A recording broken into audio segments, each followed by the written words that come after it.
Mark, dude, lovely to have you on the show. Dude, like I said, I've been following you for many years. I've taken a lesson from you even a few years ago. And dude, it's been so cool to see you just evolve and, you know, show the world what the truth of metal vocals is, the beauty of it, the almost science and art and technique about it. But I also just chatted with Netherwalker, as we were talking before, and it was funny because their vocalist, insane. One of the craziest vocalists in the scene. Nuts. And he directly referenced, when I asked him, how did you learn vocals, to literally watching your videos, which was really sick to see. Because, like, those guys are doing crazy things, man. So, like, how has it been for you over these years, just, like, teaching extreme vocals in general, as well as seeing, like, nowadays with what vocalists are doing, like, the noises, the different techniques, the inhales are, like, now part of the technique, you know? Like, how's that been for you, man? Yeah. I mean, that's a huge... That's a huge question, man. Yeah. We started. The short answer, we're getting right into it. The short answer is weird. The short answer is it's been weird. You know, it's like I started this whole thing during COVID, and I think that is really when the world changed. The landscape of everything, of media, of entertainment, of education changed, and you know, it's. I feel like. I don't know about you, but like every year I'm having to like reinvent myself and also reinvent the way that I teach and reinvent the terms that I use, because terms are constantly updating and we're learning new things and we're trying to put new knowledge into some old knowledge that we have and making it work with clean singing technique and, you know, people doing all these different sounds and it's incredibly fun and it's incredibly rewarding, but it is weird. When I started Kardavox Academy, it was something I wanted to do on the weekends. I never really, if somebody was like, Mark, you're going to be like a content creator, I'd be like, that sounds horrible. I don't want to do that at all. Dude, but here I am. Yeah, it's a hard balance because it's you know, content is, and when people think of it, especially, it's like you see the big YouTubers or streamers, and it's like they're making content. But what you do is obviously extremely educational, which like I'm assuming that's a bit. That must be a weird balance, but maybe also a unique, interesting one for you, where you're able to kind of combine, like, I'm going to teach you, but through like an infotainment way. I don't know if that's the approach. Yeah, I mean, it absolutely is the approach, and it's a weird balance to draw, especially because, you know, as all of us content creators know, short form has always been popular, but holy cow,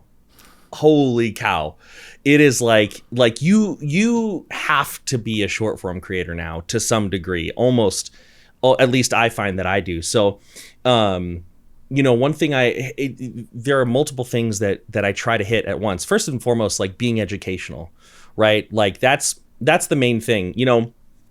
If being super educational keeps me from ever hitting that like couple million subscribers, like to me that's fine. Because the majority, and I don't pay my bills with YouTube money anyway. That ain't happening. So I don't really care too much about that. I mean, views and stuff are important, metrics are important, but the main thing is being educational, but also entertaining, and also making sure that you're being honest and thinking about the way what you say impacts the landscape of people learning vocals, because that's something I've become very aware of and very sensitive to this past like 4 or 5 months, when I'm really like, I'm not just taking my content from YouTube and putting it on Instagram and TikTok, and who knows what's going on TikTok. That's such a strange place. It is, dude.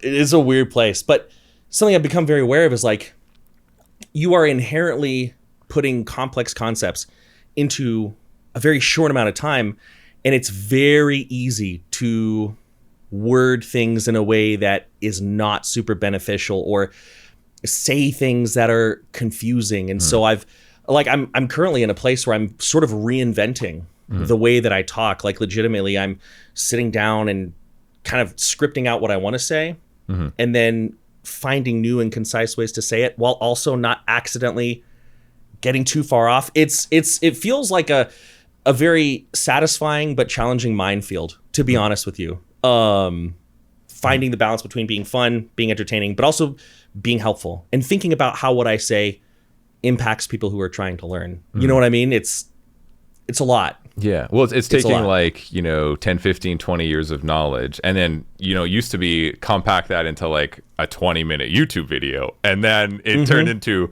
take all that years of knowledge and now compact it into a 30-second reel. It's like, that's heavy. That's a big mission where you literally don't have enough words to not say, like, it all has to be words that are just exactly words that provide action and meaning in every single word. It has to be the perfect string of words. It's insane to try to pull that off and convey that much knowledge, particularly in 30 seconds. Yeah, in 30 seconds to a couple. And the thing is, like, you're 100% right, but it's also currently at this stage impossible. So you have to do your like. Here's a very good example, right? So you're aware of it because you're good friends with Justin. I haven't talked to Justin in a couple of years. We've had like some really cool conversations on Discord, but it's just been a long time. Oh, dude, he's so talking with him, you just see him light up every time. When it's about vocals, like, he loves vocals, and he's just so like. I love chatting with him. Like, he's very intense about like making sure, like, no, like, I'm gonna make sure you understand what this is, because like, I want to help you, and it's really cool. And and he definitely has a love for the craft, and he recently put out this video about false chords and talking about those terms, and I had such a wide range of reaction from my students, and I think that video kind of threw the metal vocal landscape into a bit of flux, a bit of a state of flux, but I don't necessarily think for the worst, because I had some students, because online a lot of people think of me as like a false chord guy, but also the term false chord is terrible. It's really not a very useful term for a lot of the sounds that we make. So I had a couple students, they sent me his video and they're like, "What's this guy on? What's he?" And I watched it and I was like, "No, this is all this all like I wasn't able to watch the whole video in one sitting, but talking about how a lot of the sounds that I make that people call false chord, like you can see it in laryngoscopy. It's like, nah, it's like the false chords aren't doing what a lot of people thought they were. And so this is one of the balances that you think about, like, when I make content, do I continue doing what I've been doing, which is using like the cultural term? Yeah. That most like, am I focused mostly on bridging the gap with the people watching the video? And then in my lessons and in my courses, I say, hey, just a heads up, like, in most of my lessons, I'll show students video of my laryngoscopy that I got done at the University of Utah. And That's I'll be like, crazy just a heads sentence, by the way. Just like, I'll show pictures of, just like me as a guitarist. I'm going to show you guys pictures of like inside of my wrist, what is happening here. Just like that's crazy that you can do that nowadays. By the way, sorry to cut you off. Continue. No, you're right though. It's weird. Like, and it's so that's one of the things that I think currently extreme vocalization is going through. And it's fun, but it's also kind of dicey. But I think moments like that are really important because we got to keep moving toward someday we're going to have a common way to refer to all of these things, But right now, as I'm sure, like, for example, like your false chord and my false chord, they sound entirely different, So oftentimes students will ask me, they'll be like, well, who's doing false chord? And I'll say, well,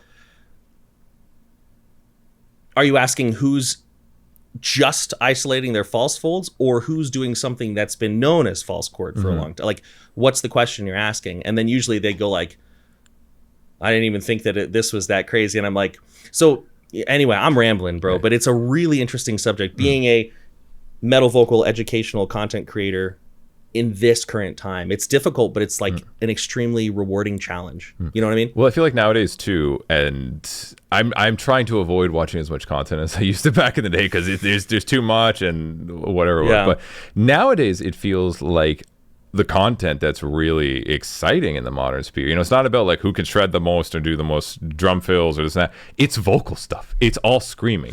Every time I'm scrolling, if I'm scrolling at all, whether it's and not really TikTok, but it's even Instagram Reels, right? I just like every other few videos, and obviously because I watched one, so you get fed all of them. It's like some person, which I think is cool, like kind of in their room, just either teaching something about screaming, and and you don't even know, like, is this person like a teenager that just like started making noises and figuring it out? Is this person have a band? You know, like what's the situation? Yeah. All the way to like, of course, like much more professionals, band members, whatever it might be, like talking about vocals, and that seems to be like the thing. And I guess for you, what do you feel like, I guess, in the modern age is kind of one of the bigger misconceptions in vocals? Because like there's been so many throughout the years, but like as a vocal teacher, I know you said you had a lot of people probably that come to you and like say this or that. What do you think is like the biggest vocal misconception that like, you know, your students have, or just a lot of people that listen to screamy music have? Yeah. You're asking me all the questions that have been spiraling around in my head these past couple months, dude. These are good questions. Honestly, in my opinion, one of the biggest misconceptions is that this has to be a craft. You know, I think, you know, because we could talk about terminology. We could talk about, well, that's not actually fry. Well, that's not actually false chord. Well, that's, and I think that's a good conversation to have. I don't know that we are at the point where we can be 100% confident in much of our terminology. So a lot of my focus lately has shifted to what's the experience of being a person trying to learn metal vocals. And I think one of the things that I run into the most with my students, I have had this experience so many times recently where students, and I think that vocal coaches such as myself are a little bit to blame for this, to be honest with you. In talking so much about extreme vocalization, in talking so much about the exact precise anatomy that unless you're in the lab, you're not 100% sure about. Unless you're scoping thousands of people, at least admit you're at maybe 90% confidence, right? We've made it into like an Excel spreadsheet. Right? This is this technique. This is this technique. This is the only proper way to do it. And I've had so many students come to me and they're like, I have nothing. And I've learned that if ever a student tells me they can't do metal vocals, I say, well, what sounds are you playing with? And they're like, oh, this is just the pterodactyl noise I've done since kindergarten. And I'm like, homie, that's amazing. Right? So I think the biggest misconception is that like, you have to follow these very grid-lined, almost like World of Warcraft class paths. Oh yeah, dude. You know what I'm saying? Like, oh no, I'm a Ret Pally, or oh no, like I'm an Affliction Warlock. And it's like, you know, this experience, like think about all the vocalists that we grew up with, that were the main players when we were kids. They were all just messing around. You know what I mean? So I think that it is really valuable to know, like, hey, what are people calling fry right now? Because it will change next year. Yeah. What are people calling false chord? Those are very valuable conversations, and we should have them and we should push them. But if you're a brand new vocalist, and this is really what I've been basing my content on recently, is you can just mess around, right? It's okay if you don't know exactly what type of scream you're doing, because there's so many anatomical variations. Like I have one student, he's very much into like kind of old school death metal. So he's been working a lot on what we've traditionally called false chord for a long time. And you know, he's got some rattle, some of the in there. And he was like, one day he just got mad at himself. And I was like, homie, like what's going on? What's you know, I've never seen you like this before. And he's like, I just can't get that rattle out of there. And I was like, let's pause. Why should that rattle go away? And he's like, because it's not false chord. And I'm like, we need to cut that out of your brain. Because you know what? If you have a little bit of rattle in your scream, people are going to be like, yo, yeah, that band, the guy whose false chords have that weird rattle, dude. Yeah. How does he do that? So yeah, it's kind of a long answer, but I think that over time we've kind of come to a place where we've really thought of metal vocalization as like these individual techniques that you can't combine, you can't move across, you can't be playful with. And that's really something, that's a new approach I'm taking with my students and my content, is like, yo, we can combine the good old fashioned old days where we were just messing around, but bring in some of the safety, bring in some of the, you know, because also back in the day, we were all I messed up my voice back in the day a couple times. You know what I'm saying? So I think that that's the main thing that I think about. Misconception wise. I know a lot of you guys watching are also sick vocalists yourselves. Maybe you have your own project, maybe you have an entire band, you make music, but maybe you just don't know how to actually release that music and get it out there. Well, if you go to distrokid.com/VIP/Nik Nocturnal, DistroKid will actually get all of your music on all the platforms like Spotify, iTunes, Apple Music for just $2 a month, and you get to keep all of the royalties yourself. So go check it out right now. Link in the description below, and get your and crazy dun-duns out there for people to listen to. Let's go. Yeah, terminology it's so important nowadays, where it helps people obviously define things. That's the point of it, right? Of like, be like, oh, I want to do, same thing in guitar, and I could probably relate a lot more things to guitar. I used to even like teach guitar way back in the day, and I would have students come to me, and they would always like obviously use terminology of like this and this, or like what's the circle of fifths, and like a lot of them were like theory oriented, and they were like, I hate theory, you know what I mean? Like I never learned it, and the first thing I would teach them is, okay, do you know how to write a riff? Like, okay, do you know what key you're in? No. Okay, so let me teach you, let me teach you patterns. I'm not going to teach you keys. I'm going to teach you patterns, because back in the day, probably maybe not during the classical era, but a lot of guitarists, when they were just riffing, and a lot of guitarists that don't know theory and don't know the terminology are sick guitarists, just like a lot of vocalists, just that don't know the terminology and all that in the 2000s. They're just figuring it out. And a lot of it has to do with having fun, exploring, and not putting, I think, that pressure on yourself that it has to fit into this box, and almost like embracing the uniqueness of what you can do. Sure. And almost like, not necessarily your ignorance of the proper way to do it, of the knowledge of it, but like the not full understanding of wanting to learn it that way. And I would teach a lot of those kids, like, here's patterns. Okay, you feel this pattern. Well, now repeat it here. Now repeat it here. Now repeat it here. Okay, any of those notes in that pattern, put a different order. Okay, cool. So you're learning theory, and you can now do a completely different riff by following those notes, by understanding it in terms of patterns and scales and adapting it that way, instead of it just like, yo, what's the C minor 7th, this and that, which can be helpful, but for a lot of students, I'm assuming, it's maybe particularly in like in the vocal area, do you feel like that's almost more limiting to students when they come in with that expectation of like, I heard this, I have to learn it this or this way, instead of more in like embracing their voice in a way? It depends. It depends. Like I said, I've been really like pushing and promoting this more playful approach to learning metal vocalization, and sometimes that I've just seen in my comments and in emails I get, people think that means that I think that that's the best way, but the best way for a student to learn is the way that's going to make sense for them. So, there are some students who they want to look at anatomy diagrams. They want to get, again, understanding that, at least my belief is that none of our terminology is fully accurate yet, or well, maybe not none. Much of our terminology is not accurate yet. They want to get as accurate as possible. That, if that is the way that their brain creates a sensory connection to their body, because that's what we're doing when we vocalize, right? We're learning what it means to feel the sound inside of our body and reproduce it.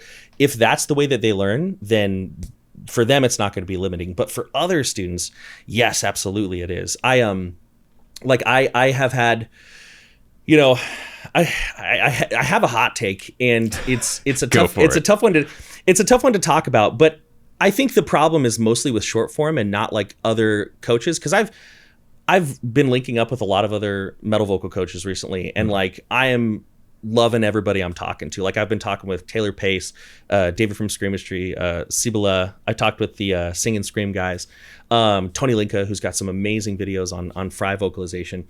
But so I think overall most of the coaches that are out there are very good intentioned, but I think sometimes with the limitation of short form, people will say, here's how to unlock. I hate that word. Get that word out of my, get the word unlock out of just, I hate it. Right. I've used it before. I can't erase every time I've used it. But right. Anyways, like this idea that you can unlock your scream in 30 seconds. You can learn a scream in 30 seconds.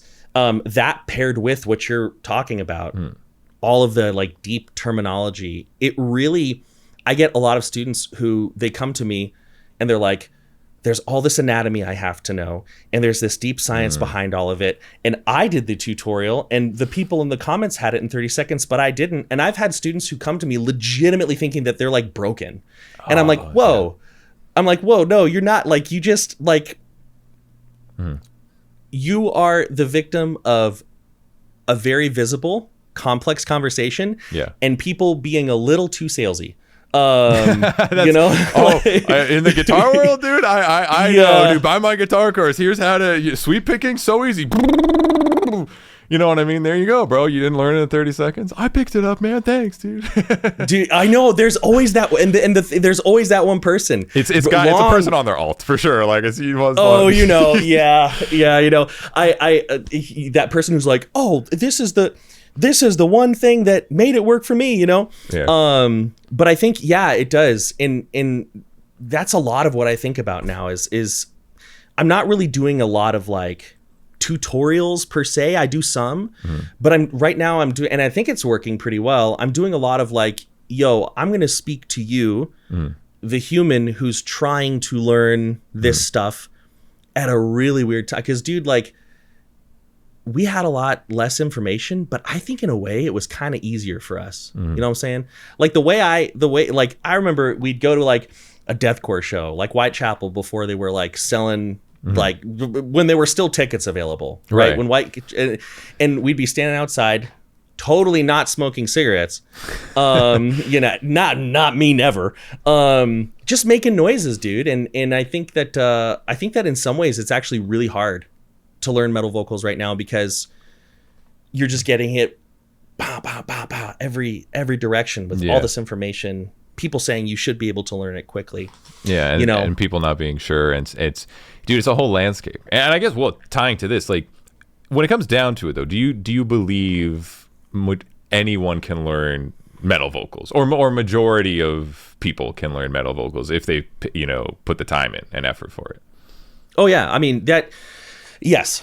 Barring some sort of like physiological difference or some sort of like, I mean, anybody can. And the thing that's important to know is that most of these sounds exist because our body evolved to hold pressure.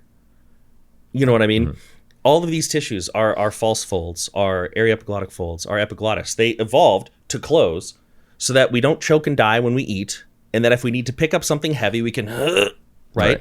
And so if you have made it past the first couple years of your life and you've helped somebody move, then you have the anatomy that you need to be able to do this. I think where it gets hung up is that there is an idea that anybody can learn any vocal as easy as anyone else. I think that is where things get a little tricky. Because for some people, dude, all the types of screams that fall under the umbrella of a fry scream are very easy for them. But do anything more airflow permissive, like a traditional false chord or something like kind of chunkier and more open, it's a task. Or on the other side, I've met people who can grunt like a caveman in 2 seconds, but getting them to do something higher, brighter, more compressed with some voice in there, it's crazy. So I think that's where the difficulty is. Sometimes there's a step that a lot of people miss, which is the assessing of their voice to see what kind of distortion is going to come to them more easily. Does that make sense? That makes a lot of sense. Yeah, and probably also with that playing to their strengths and also their sounds, right? Like you mentioned, you have students that come to you that like, I have this kind of rasp in my voice or this kind of thing, and like I'm sure then particular techniques or particular sounds and emulations are going to be much easier than them trying to just be like, well, I just only I love 2000s metalcore, so I want to learn that exact fry scream that everyone used back then. When maybe they're doing you're like, bro, like, you can do like you can do a million times crazier screams right now if you just kind of like submit to your voice and like treat it more properly, I'd assume, right? Yeah, I thankfully I have been doing this long enough, and I've been, there's a long way to go, but I've done this long enough to where I can be very forthright with people with the kind of teacher I am and the kind of teacher that I'm not, and I will always tell my new students, like, I am not the scream like guy. Right. If you like, sure, if you come to me and you have a list of influences, I can help you. I always tell my students, I will help you get a sound that would make for an awesome cover. But if you want me to help you scream exactly like Ben Duerr, maybe. I was going to ask, so what is your most requested vocalist when students come to you that they want to sound like in the extreme, modern vocal metal world? Yeah, since Imperium Delirium, it's been Ben Duerr. It's been Ben Duerr because that album is like, my God. Like I maybe you can relate. Maybe, but I get a little burnt out on metal sometimes. Perhaps you've had that experience. Dude, that's why we got lo-fi beats in the background when you need, brother. Dude, yeah, like I listen to a lot of house music lately. Like me and my son, like we'll be in the car, like, you know, bumping Tiesto and stuff. But like it's been a lot of Ben Duerr, and I think that partially it's because of Imperium Delirium, but it's also partially because now I've been lucky enough to hang out with him and compare vocals, and he and I do some things differently, but we both have some burpiness, some like in our vocals. So people will be like, you know, oh, cool. Like Mark can kind of approximate those sounds, so maybe he's the guy. But of course, after To the Hellfire came out, it was Will Ramos for like 2 years. Dude, you know what I mean? The zombie dude. Everyone wants to do the snarl. I call it the snarl. I don't know if that's a correct term. Snarl. The snarl. Are you talking about like like that thing? Yeah. Oh, that was huge. That was huge for the longest time. And then of course, after Whitechapel dropped their album, it was Phil Bozeman. Yep. Right. And I think, you know, I think it's kind of fun. I'm always going to be honest and like, listen, I'm not going to put a whole lot of effort into making you scream like Phil Bozeman, but I will put a lot of effort into helping you find your own voice that you could do an awesome cover with. But it is fun to like, you know, they scream their first little section of Flying the Black Flag or To the Hellfire. Right. And I love the spark. You know, maybe even it's not even a full cover, but I love the spark of them hearing their own voice. And even if it's different, they're like, oh my God, that's what I sound like. Like when I give lessons, I always have Reaper open with like just a basic effects chain. And sometimes I'll like grab a snippet of their voice and drop it in. And they'll literally be like, that's me. And I'll be like, yeah, that's you. Like, that's your sound. That's such a hit for me. Like, dude, student success, it's a problem. I'm like addicted to it. So I love that approach of you saying take a snippet and then put it in your session with, you know, like just simple process, like vocal processing effects. Just like a guitar gets, hey, I'm sitting here playing my guitar, I'm going to turn on my distortion. You know, like it's not a big... How is that process of dropping those vocalists stuff into there? Because I think a lot of people have a misconception too, that sure, as a vocalist, you should sound sick and you don't need things and processing and like pounds of extra distortion or saturation. But a lot of students, do you think, misunderstand and misinterpret that like, hey, a lot of the stuff you're listening to, there's either probably like 3 scream layers, 4, 5 to 10, you know, they got saturation, they got compression. Like, how is that process for you? Because I would assume it's kind of frustrating, maybe. It can be, and you're 100% right. There is like this idea, not with I think students I think the overall metal landscape is starting to shift and understand this a little bit more. But you know, there's not really any time where anybody, maybe since 1940, is just raw in like it really at least in like rock and metal and stuff, right? And so sometimes, you know, I will have students that, you know, I'll drop it in, and just like you're saying, we're talking bare minimum, just like a preset EQ to brighten it up, a preset like EQ, compression, reverb, delay. Like that's it. That's all we're doing. Maybe I'll bump a multiplier on there, like just to widen it up a little bit. And they'll be like, well, how do I not need that? And I'll be like, you're asking for soy sauce that ain't salty, friend. Like that's the wrong question. That's the wrong question. And I think that a lot of that is because, oh man, there are so many reasons for it. But you know, they'll often like they'll go to like the screaming subreddit, right? They'll pull up a video of this, you know, they'll pull up a video of this guy in his car who admittedly sounds amazing, like sounds phenomenal. And I'm like, so whoever this is, I'm not taking away from the fact that they have put in a lot of work and I think they sound amazing. But notice that their hand is here. Think about that the sound is bouncing off the windows, going into a crappy little microphone and then being played through your crappy little speakers. You think that sound isn't affected in any way? Yep. You think that it's not just capturing a bunch of the high crispy parts and leaving the stuff out? I've had students before and they're like, well, you know, I had one student, he was like, I came to you because you've never used auto-tune or pitch correction. And I was like, absolutely I have. What do you, I was like, I hate to bug you. And he's like, what do you mean? I pulled up a song. We have a song. I don't even remember what song it is because I'm a piece of crap, but it's in a music video. We're in a barn and we're doing this thing. And there's this one part where I'm like, oh, never come back, really high. I think it's like a C5 or something. And, you know, there's a story behind that. I thought I was done doing vocals. I was definitely, you know, so my part was done. I was just hanging out in the studio. Right. My vocal part's done. I definitely had a couple beers. And, you know, stayed up late because I thought my job was done. Stayed up late, playing Magic the Gathering. And my voice was not in a good state. That's the true that session. Day. Magic the Gathering session. Yeah. Dude. Yeah. That's what it was. And all of a sudden we realized that, and we were in Tennessee. Mm-hmm. And so some of the stuff didn't, because that's how it always goes. It's like, oh, the drums didn't import. Oh, you know, God, dude, yeah. You know. I know. And so that part was missing. It was missing, and it was so important. And I had tracked it, and I was like, oh God. So I get in this, I do it like 4 times, and I literally was like, yo, Maya, because it was we tracked it at SoundLayer with this guy, awesome dude, Maya Lejuane is his name. I was like, Maya, and he's like, what? And I was like, I am so like, my voice is like wrecked with no sleep. Can you just scoot the note? And he's like, are you sure? And I was like, scoot it, dude. I'm out of here. Like, I'm out of here, dude.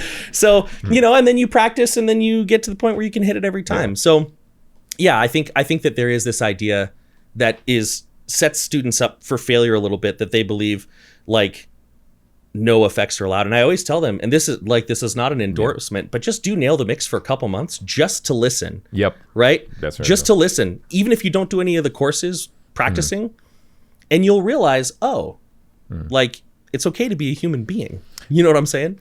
Yes. I mean, dude, and that's why I love paralleling what you're saying too, like with the guitar world. I mean, the guitar world's a little more intense because the amount of like actual editing is kind of insane, you know. It's a lot more intense, and people like just not, you know, it's like, come on, bro, like, why are you pretending to try to play that live when you're not? Just say it's not live, like, it's fun, like, whatever, bro, it's not a big deal. But it's a lot of, the guitar world is very intense with that, is my point being. But it's like, that's one of those things too. You see guitarists and they're like, dude, why can't I sound exactly like this or shred exactly like this and have like 127 velocity perfect dynamics, you know, or imperfect dynamics, because there is no dynamics. It's just every note is literally 127 velocity, and you're just like, bro, it's okay, because that's probably not real either. And like, it's one of those really tricky dynamics where I would assume too, when people want to learn something, obviously the first thing they're going to compare themselves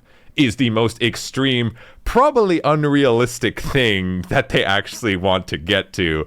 We're having that better understanding of what actually even goes into that, because of course there's the talent and the skill, and that's, you know, that gets you like 90% there, right? But there's that 10% that might get it to the sound and the exact, you know, projects like everything, you know, the whole package that you want for it to sound sick, that I can probably see being so frustrating for like a lot of students, and being like, oh man, you know, have you ever had a student come to you that actually is really sick but has never like properly recorded, and then when you're like, what's the problem, like, and then you I don't know what, maybe you put their vocal in like a chain, and then all of a sudden they're like, oh, has that ever happened?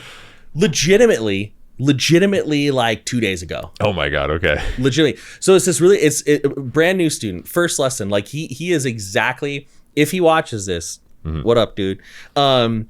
Legitimately the exact same thing we're talking about. He and he's got like a cool situation. Like he lives in an RV currently. It's like a really nice RV, and he's like traveling around and stuff. That's sick. Dude. Yeah. He's like, yeah, I've got this vocal, and, it hurts, bro. It hurts. And I was like, okay, well, you're in the right spot. Show it to me. And it sounds like he's doing this. It's kind of like a mixture of like Joe Bad and Jans from Meshuggah. Okay. Sick. And he's just like, and I'm like, okay, that's a lot. And I was like, I can't remember exactly how we got to this conversation, but he's an electrician, and I was like, you're approaching this as a scream, and he's like, well, yeah, screams have to be loud. And I was like, oh, brother. So I was like, so talk to me about, you know, and so I always have a conversation, regardless of with whatever I see. I always have a conversation with my students in their first day about their vocal health, because like, I need to know how much they talk in a day. I need to know what their vocal load throughout the day is like, right? And so he's talking about his job, and he's like, yeah, you know, we're working, like, I've got this big torque wrench, and I'm like, ugh. And I was like, pause. I like interrupted him. I was like, pause. I was like, what was that? And he's like, oh, that's just a stupid sound I make. And I was like, make it again. And he's like, and he's like, I was like, I have a question for you. And don't say what you think I want to hear. Say the truth. Does that feel like a less pushed version of your scream? And he's like, yeah, it kind of does. And I was like, okay. And he's done music in the past. So he had like, he had some sort of DAW and the same microphone. And I was like, can you just record yourself kind of just playfully talking in that voice? And he's like, okay. And I pulled it, and we did this with highs, with mids. And I was like, you don't realize that you're actually a very intermediate level vocalist, but you have just been told your whole life that screams have to be loud. And he's like, well, this is crazy. And I was like, dude, you're really good, actually. I was like, so basically I was like, okay, so this lesson, we're just going to make it free. Cause all we did was I just was like, I was like, I'm not going to charge you for me being like, good, sounds great. Right. So I was like, we got to push you. So like immediately now we're doing covers. We found a really cool instrumental of his favorite Fit song. And I love moments like that, dude, because there's so much baggage that people have when, you know, a lot, like one of my craziest high screams. I was just, obviously I'd been doing vocals for a while, but I'm in Dungeons and Dragons. I'm the forever DM because I love it. Okay. Because I'm a glutton for punishment is what it is. Gotcha.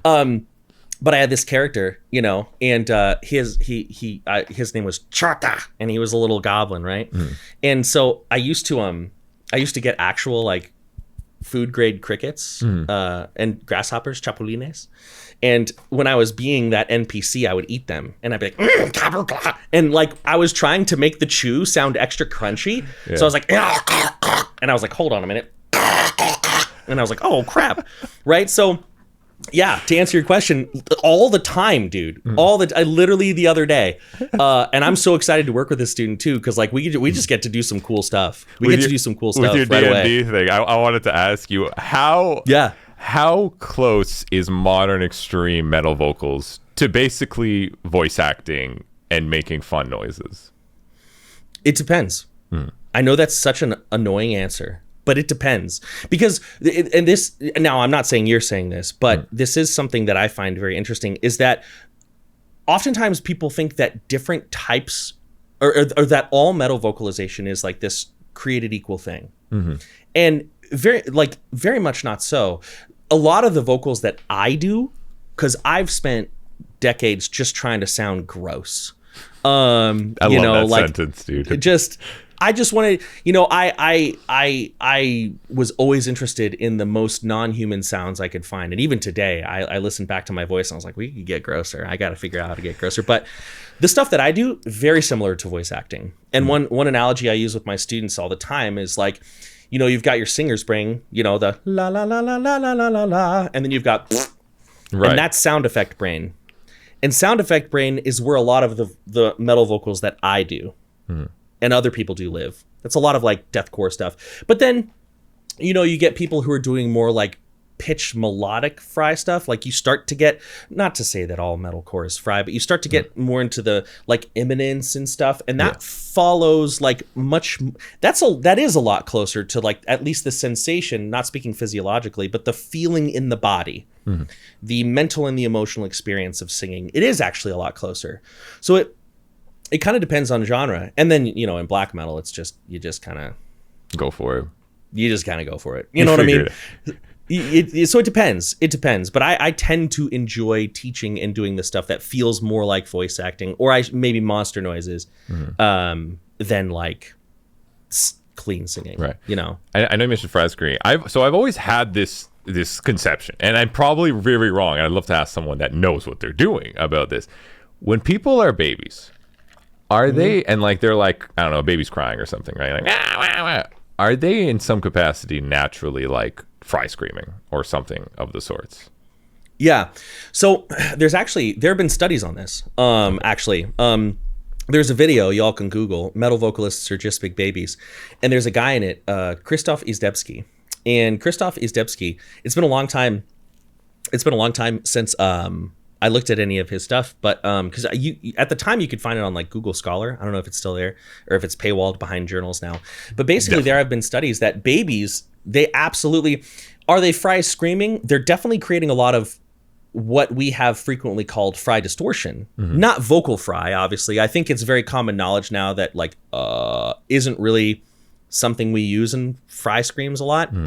And sometimes it's a useful teaching tool. I have had students I've helped with that, but it's kind of like my once in a blue moon, like, but yeah, like babies, they create some of the wildest distortion. And, you know, that paper would be better able to describe why, because that's where all the research is, you know, and I always try to make it clear. I'm an educator and an entertainer. I'm not a scientist. But part of it is, you know, preconceived notions, societal, like, you know, that baby doesn't understand that, like, you don't want to be weird amongst your peers. Right. But I think also some of it has to do with potentially, this is where I'm speaking a little bit more with just my brain kind of putting pieces together than like, this is the truth. Right. But the vocal tract is shorter. You know, the space is smaller. And so I'm sure that has some impact on turbulence and airflow. And I mean, with very young babies, sometimes just when they yawn, you can like see their epiglottis poking up. So the vocal tract is very differently shaped. And so, yeah, absolutely. Like even my son, you know, whenever I do metal vocals, my son, he doesn't really care because he's used to it. But my son, sometimes he'll go around the house and he'll be like, and I'm like, dude, sick. I'm not going to force you to be a metal vocalist, but if you show interest, I'm going to do everything in my power to facilitate it. Right. Because, and like, there have been times where he like is just excited about monster trucks. You know, like we take him to Monster Jam and things like that. And he'll just let out this like, just stratosphere shredding fry scream. It's not polished to sound like it belongs in like death metal or black metal or something, but I just hear it and I'm like, and even my wife who doesn't like metal, she's learned from being around me from so much like what sounds good and what doesn't. She'll be like, that was good. And I'm like, yeah, it was really awesome. But you know, he's only 3. So, but yeah, absolutely. There is a good propensity for vocal distortion amongst, and if anybody's watching, again, Krzysztof Izdebski, he's put papers out about that. He's studied that extensively. That's so sick. I've always like been curious about that. It's just like, just like, cause it sounds like that, you know, if a baby cries like, wah, wah, wah, or, and it's like, there's something there, you know, and there's, it seems like nowadays, like, metal vocals seem way more normalized in the world, right? Like the kids are hyped about it, kind of, you know what I mean? Like and also all the parents now that grew up in the 2000s with like deathcore, which you know what I mean? It's like they have kids now, a lot of them, right? And it's like, well, then their kids, like you just mentioned, right? Your kids coming around probably just hearing the crazy noises. So like I'm seeing too now, like people with doing like shorts and stuff, and they're like doing screams, and then their kids right there, and then they're also like kind of like ripping a crazy roar, and you're like, whoa, yeah. And sorry, go ahead. No, please, I interrupted you. Go ahead. Oh, no, I want to ask, like, do you think we're in a new generation of like the craziest metal vocalists that will ever be birthed because of kind of the normalization of metal vocals? I certainly think we're in a very interesting time. Like I think that this is actually one of the most exciting times to be involved in metal vocalization, especially as an educator or an entertainer, because like, you know, there's this whole like MySpace revival core thing going on right now, which I just think is so sick. I love it. Dude, I saw your review to Reverend, man. That was cool. Those guys they're definitely going for the 2000s revival. Like that is the sound. Dude, he even did the stomp, brother. Yes. He did the big stomp. I was like, oh my God. But I think, you know, it's always hard to know. It's always hard to know. 'Cause like when I listen to that, like, yeah, they're listening to old school Suicide Silence. They're listening to old school All Shall Perish, and they're bringing that forward. Where that will go, I think that we'll know the answer to your question in like 6 to 10 years. Because like, you know, you talked with Ollie Sykes recently, right? And he had to start out with Pray for Plagues to become who he is now. Yeah. But it took time to become who he is now. And he's certainly, even though I'm very excited for their, what is it? Dude, it's Repented. It sounds very good. I'm very excited. Yeah. I haven't listened I've got a little business server where it's just like me and a couple of my editors and stuff. Yeah. And one of them sent to me, and I listened to the first 30 seconds. And I was like, no, like, because that was such an important album. I want to wait till it's all out, and then I'm gonna do a blind like album review, and it's gonna be. I'm so like, I remember listening to that album. I was in a very conservative Christian school at the time, and being like, this is satanic. And then I'd be like, oh, that's satanic music, and then I'd go home and be like, that's it, dude. Yeah, all the time. I love chatting with Ollie about the lyrics too, because that was one of those things where I'm like, bro, like obviously, like these are different times now, you know. Yeah. And I love how he honestly, you could probably give the best answer possible. It's just like, I mean, it's either we censor the whole thing, or it's just like, this is the album, we commit to it. But like listening to it back in the new modern form, because like I was fortunate enough to like listen to it before I chatted with him, and you're gonna be real happy, I think. And I think a lot of people will be very surprised how good Ollie is at doing that stuff still. And if not, I think better. It seems and sounds to me, not as a vocal educator guy, but just, I don't know, as a musician, safer too. Like it sounds like sustainable how he's doing it. And it sounds a little crispier. So I got really excited. But I'm very excited, for people to hear that, because I was like, damn, dude, like this is sick. There's I think it's very logical. It makes sense that he would have some serious chops, because like, we know that he's had his vocal ups and downs, but like, I talk with people about this sometimes. They're like sometimes my students will be like, oh, like I love Bring Me the Horizon, I love his vocal style, but I don't know, like he has had some issues with his voice. And I'm like, okay, fair, but also like he came out of it and he's here where he is today, right? So we don't have to, like, we can still use him as a amazing influence. And so to me it makes total sense that he sounds amazing, because he's had to learn how to readjust. He's had to learn how to, I've never spoken with him, so I'm just kind of putting together mental pieces, but he's had to learn to readjust to find what works for his voice. And so the little snippet I heard, oh my God, I was like this, so and this is part of the reason why I think it's such a great time to be into metal, especially into deathcore, right? Because we've got bands like Netherwalker, we've got bands like Reverent coming up. We've got the geniuses in Disembodied Tyrant, right? Dude. We've got Shadow of Intent, in my opinion, only getting better. And all of these bands are so tremendously different. Sometimes, I'm sure you've seen this, people are like, oh, I just want the true deathcore. And I was like, you get over it. But what does that even mean? What does it mean? Because back in the day, there was like, I love chatting with the deathcore guys, because I asked them, I'd be like deathcore wasn't a title then. There was no such thing. It was the guys wanted to scream harder with harder breakdowns, and they liked hardcore. And depending on which band, some of them like metalcore riffs. So then you got like that melodic deathcore, like As Blood Runs Black, like All Shall Perish kind of mixture. And then the other ones just liked only the breakdowns part. So then they made the more traditional, like Suicide Silence, Whitechapel, like Despised Icon with the hardcore, right? So like, but that wasn't even a term back then. So it's crazy when people, you know what I mean, are like, no, it has to be exactly like just this, when it's like that. Even the people that made that are like, it wasn't even a thing for them to try to be.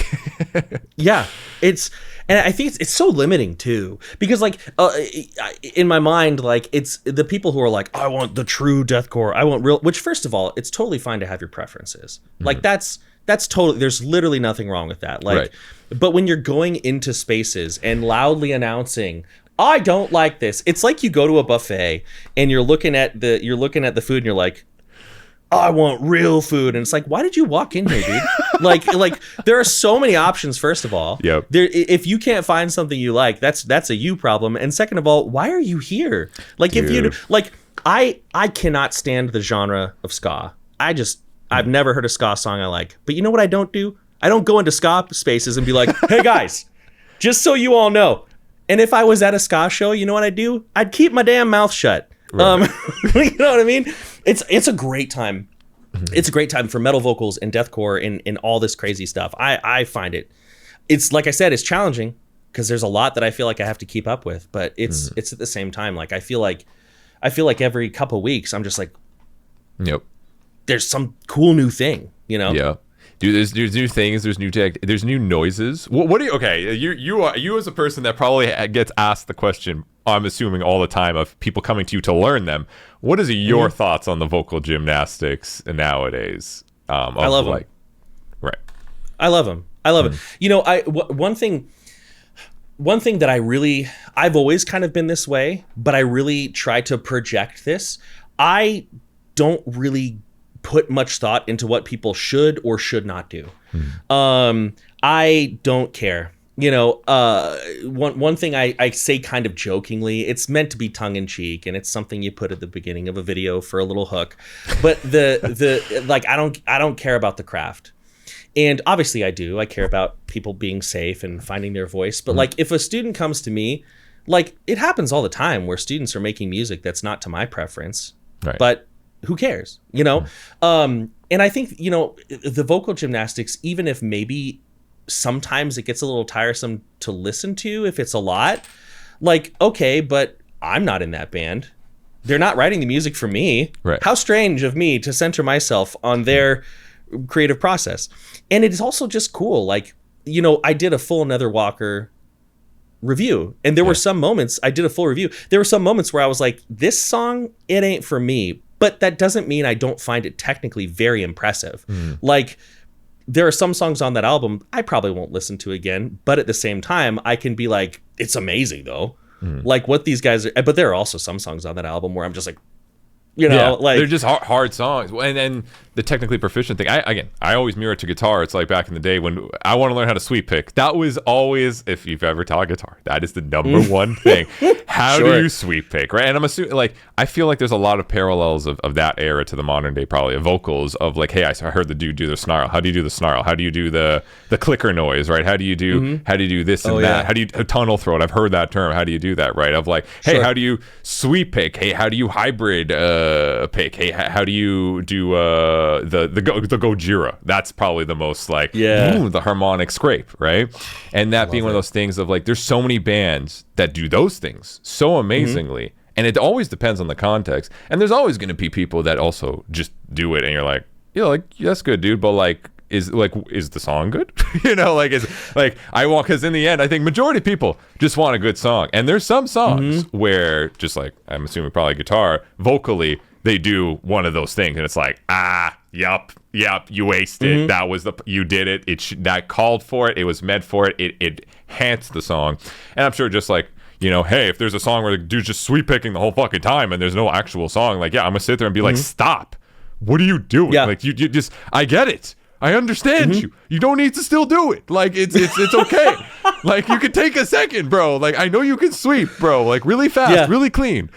Like, that's cool, but like, I where's the song? Like, there needs to be a bit of a blend, and using it as probably as an enhancer instead of as just the only crutch. And that's where I can see probably both those sides, probably the frustration of people misinterpreting it nowadays in the vocal sphere of being like, oh, it's all just this and this, but it's probably not. It's often people are using it decently, tastefully, versus like, I kind of like, is this the song bang? You know, and is that thing used as a moment to create something special instead of like just like the almost the gimmick? I'm going to use that terminology very sparsely, maybe. Yeah, right. I know what you mean. Yeah. Well, I think that's where, for my students, I ask them what role they want me to play. I ask them what role. You know, ultimately, the whole reason I make music and do metal vocals is just because it gave me a very specific, satisfying feeling in my chest. Yeah. Right. And so sometimes my students, they'll show me a song, and I'll ask them first, like, do you want vocal direction? Do you want compositional advice? Do you want, are you asking me, is this song marketable? Like, what kinds of questions am I here to answer for you? And if they say, is this song marketable? I'm like, you got to cut back on like pig squeals, homie. Like, you got to rein it in.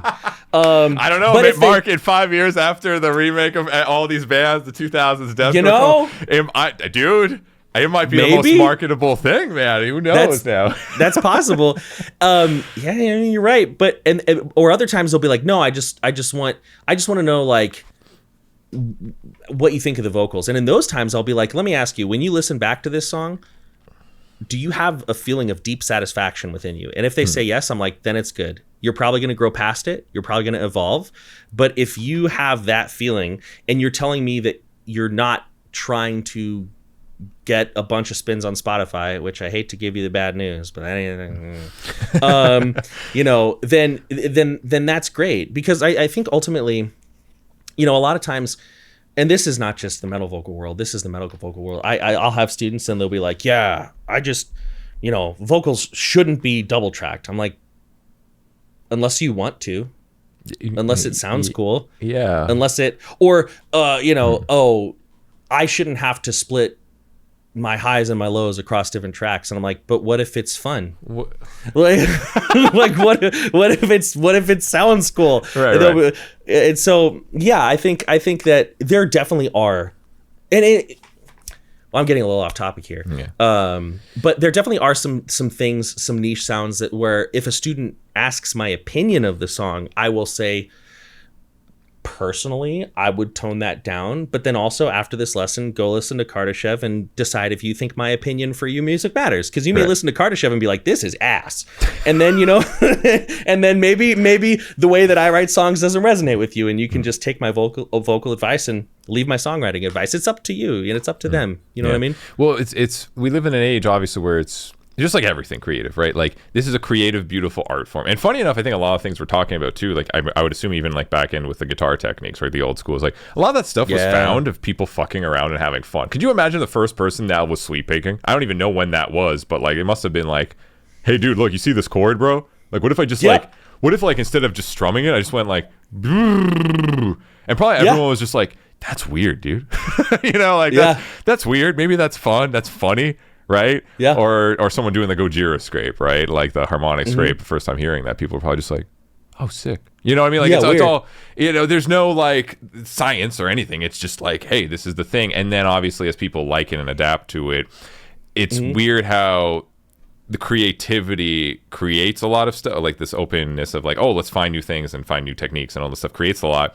But then people get so focused on those particular things that they almost forcefully box it into a way where like something that is meant to be almost interpretative and creative is now has to be so forced and structured of no, you can only do the Gojira scrape like this, you can only sweep like this, you can only do that. I mean, I can't wait for the day you can only do the snarl like this, bro. What are you doing? Why is there like this harmonic tone in it, bro? Like come on.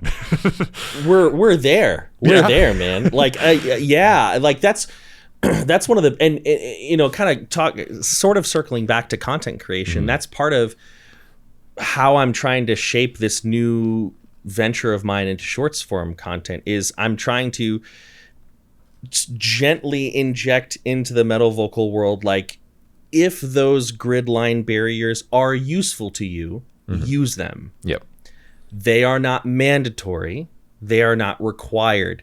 And so I'm trying to, because there are so many people, like there are people on TikTok and Instagram who do like the very sciencey breakdowns of vocals. They're already there. They're doing a great job.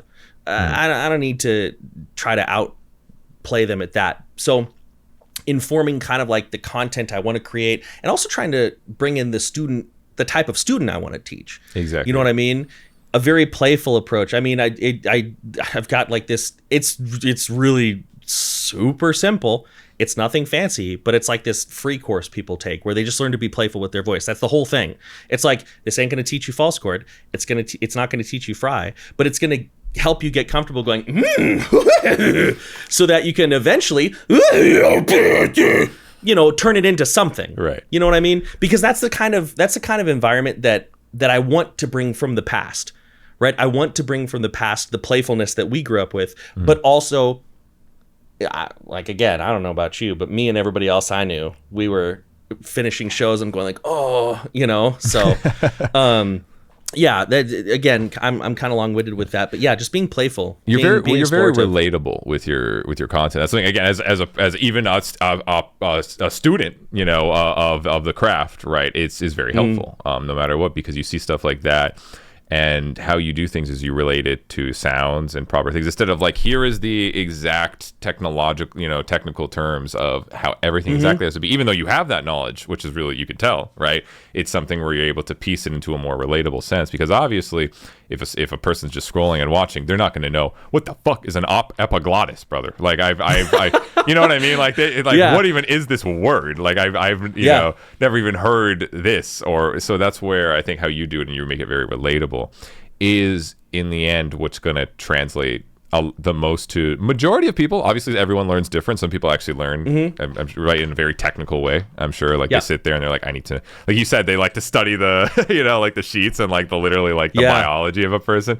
And other people, you know, all the way to the other spectrum. Everyone learns differently, and it's cool to have that where it's like, hey, I'm gonna sit here, be relatable, and that's something that's so helpful. And you're gonna, I think, see too, like the next generation of vocalists. Just like, again, that's why I loved chatting with Netherwalker and hearing Alex just be like, dude, I learned by watching Kardavox videos, and he's been doing it for 5 years. 5 years, and this dude is like doing insane fucking vocalizations, man, in psycho. Oh, dude, like I'll tell you the truth. One of my favorite things, one of the things I enjoy the most about this like new wave we're getting in deathcore is like you put me up against him. Yeah, there are some sounds he could run circles around me in, like the breakdown in Battle of Tridem.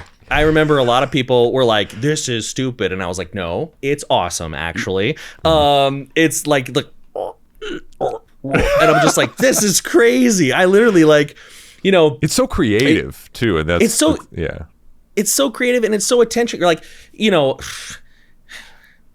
sometimes you're doing a reaction video and you're like, God, yeah. But like when I heard that, it was legitimately, I was sitting there, I was like, what the hell am I even listening to? So yeah, it's really inspiring. I think what a lot of these kids are doing. I say kids, I don't even know how old he is.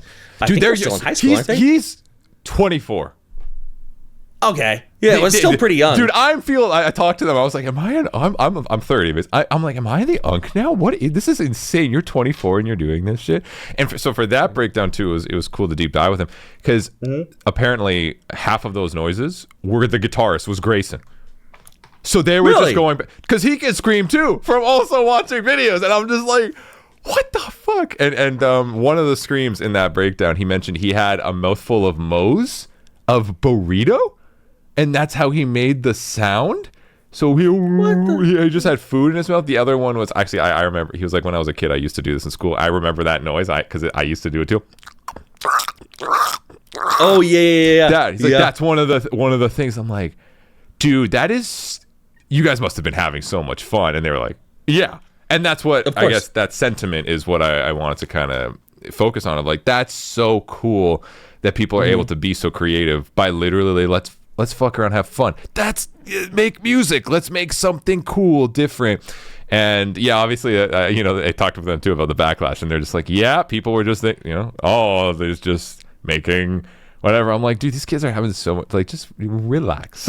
Let them have fun. Yeah. Let them have a good time. They are literally not ruining everything. And like, do we really want to list like metal to not change for the next 20 years? Yeah, I know. Do we really want to be, I mean, no, like it would get so boring. So you have to have people pushing boundaries in weird ways and maybe going a little too far sometimes, because like stuff's got to evolve. It's got to change. Yeah. And it's so visible now. It's so visible now. And it's fun to see, because like every time I think I've heard it all, you know, somebody comes out and there's like Ryan Larcinia Rowe. He does like he's these insane, dude. He's legitimate. He's one of the people that just blows my mind. Yeah. He just blows my mind. And thankfully, you know, he's become a friend of mine, and like it's been so cool to get to know him and the way he does things, because like he somehow does these screams that sound like a little like squeaky dog toy, but they sound sick. Yeah. Right? Like he'll be like, woo, but inhaled. Yeah. And I'm just like, there's no way I could make that sound cool. Like, there's no way I could put that on an album but he does it, and you're just like, oh, it's dirty. Yeah. It's dirty. So it's a good time. And I love all vocal experimentation. Do the weirdest stuff you want, because you know what? If it's too weird, you can just not do it again.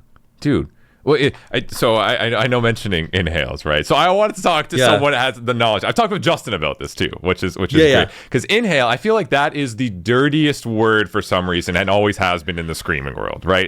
Again, I don't know what the equivalent is in the guitar world. I have no fucking clue. There's definitely something, right? But like inhale in the vocal world, the dirty word that is plagued. If you're gonna do inhales, you'll hurt your voice. You'll do this and this and this. Are inhales inherently terrible for your voice, in your opinion? I'm going to give you the annoying answer. Okay. And the annoying answer is that your question is flawed. Okay. It's too binary. It's too binary. So and this is where I always like to pause to make it clear that I am an educator and an entertainer. I am not a researcher and I am not a scientist. So my opinion now could very well change if new information comes out, right? So here we go. To my knowledge, there has not been a whole lot of study done on ingressive, meaning inward, extreme vocalization. There is study on inward vocalization, but as part of language, not as these like, and I'm terrible at them, but like these like terrible, these types of sounds. So I generally refrain from giving definite answers to subject matter that is not definite yet. However, I'm going to wake up in a world tomorrow where people have this question. So for me, I think that it is possible that inhaled vocals do carry slightly more risk than other vocalizations, because you are, depending on how you're doing them, by the way, you are pulling inward on tissue that mostly is built to move outward. That being said, a lot of things are inherently more dangerous than others. When I drive to pick up my son from daycare in a couple hours, I'm going to be in more danger than I am now. Right. Yes. You see what I'm saying? And I think we also have to think about the fact that, like, there's Johnny from the Browning. You know, dude, obviously, so he's sick. This is anecdotal evidence. You cannot draw a scientific conclusion from pointing at a couple people and saying he's okay, but you can admit that is compelling. Yeah, that's compelling evidence. He's fine. Dude's fine. You know, he sounds sick. I was curious because I chatted with so Archspire. You listen to Archspire much?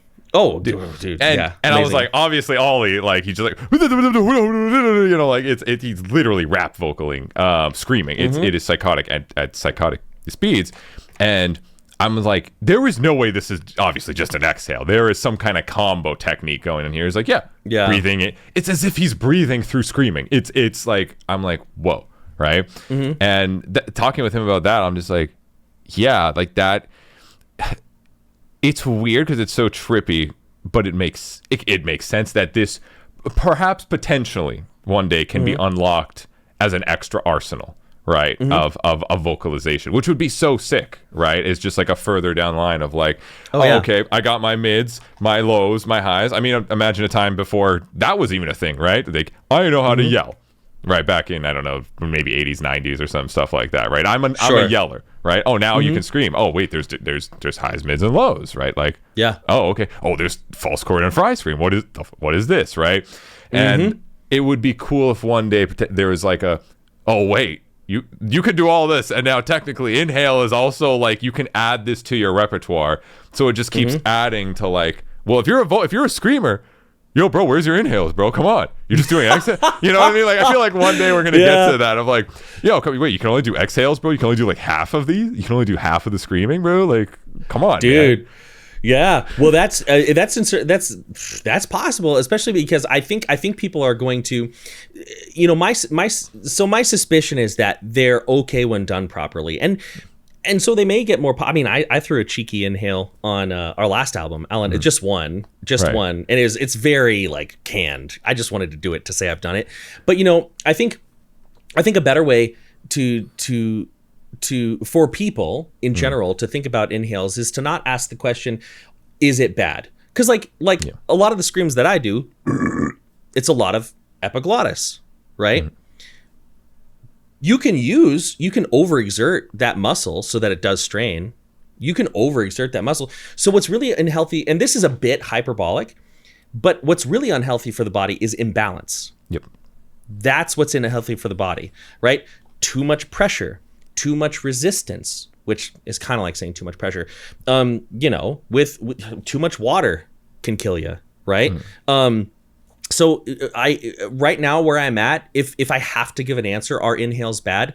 I think that it is possible that they're a little bit more risky than other styles, but I suspect they can be done in a way that is balanced and not going to cause long-term problems. But it's also important to understand not every vocal is built with the same endurance in mind.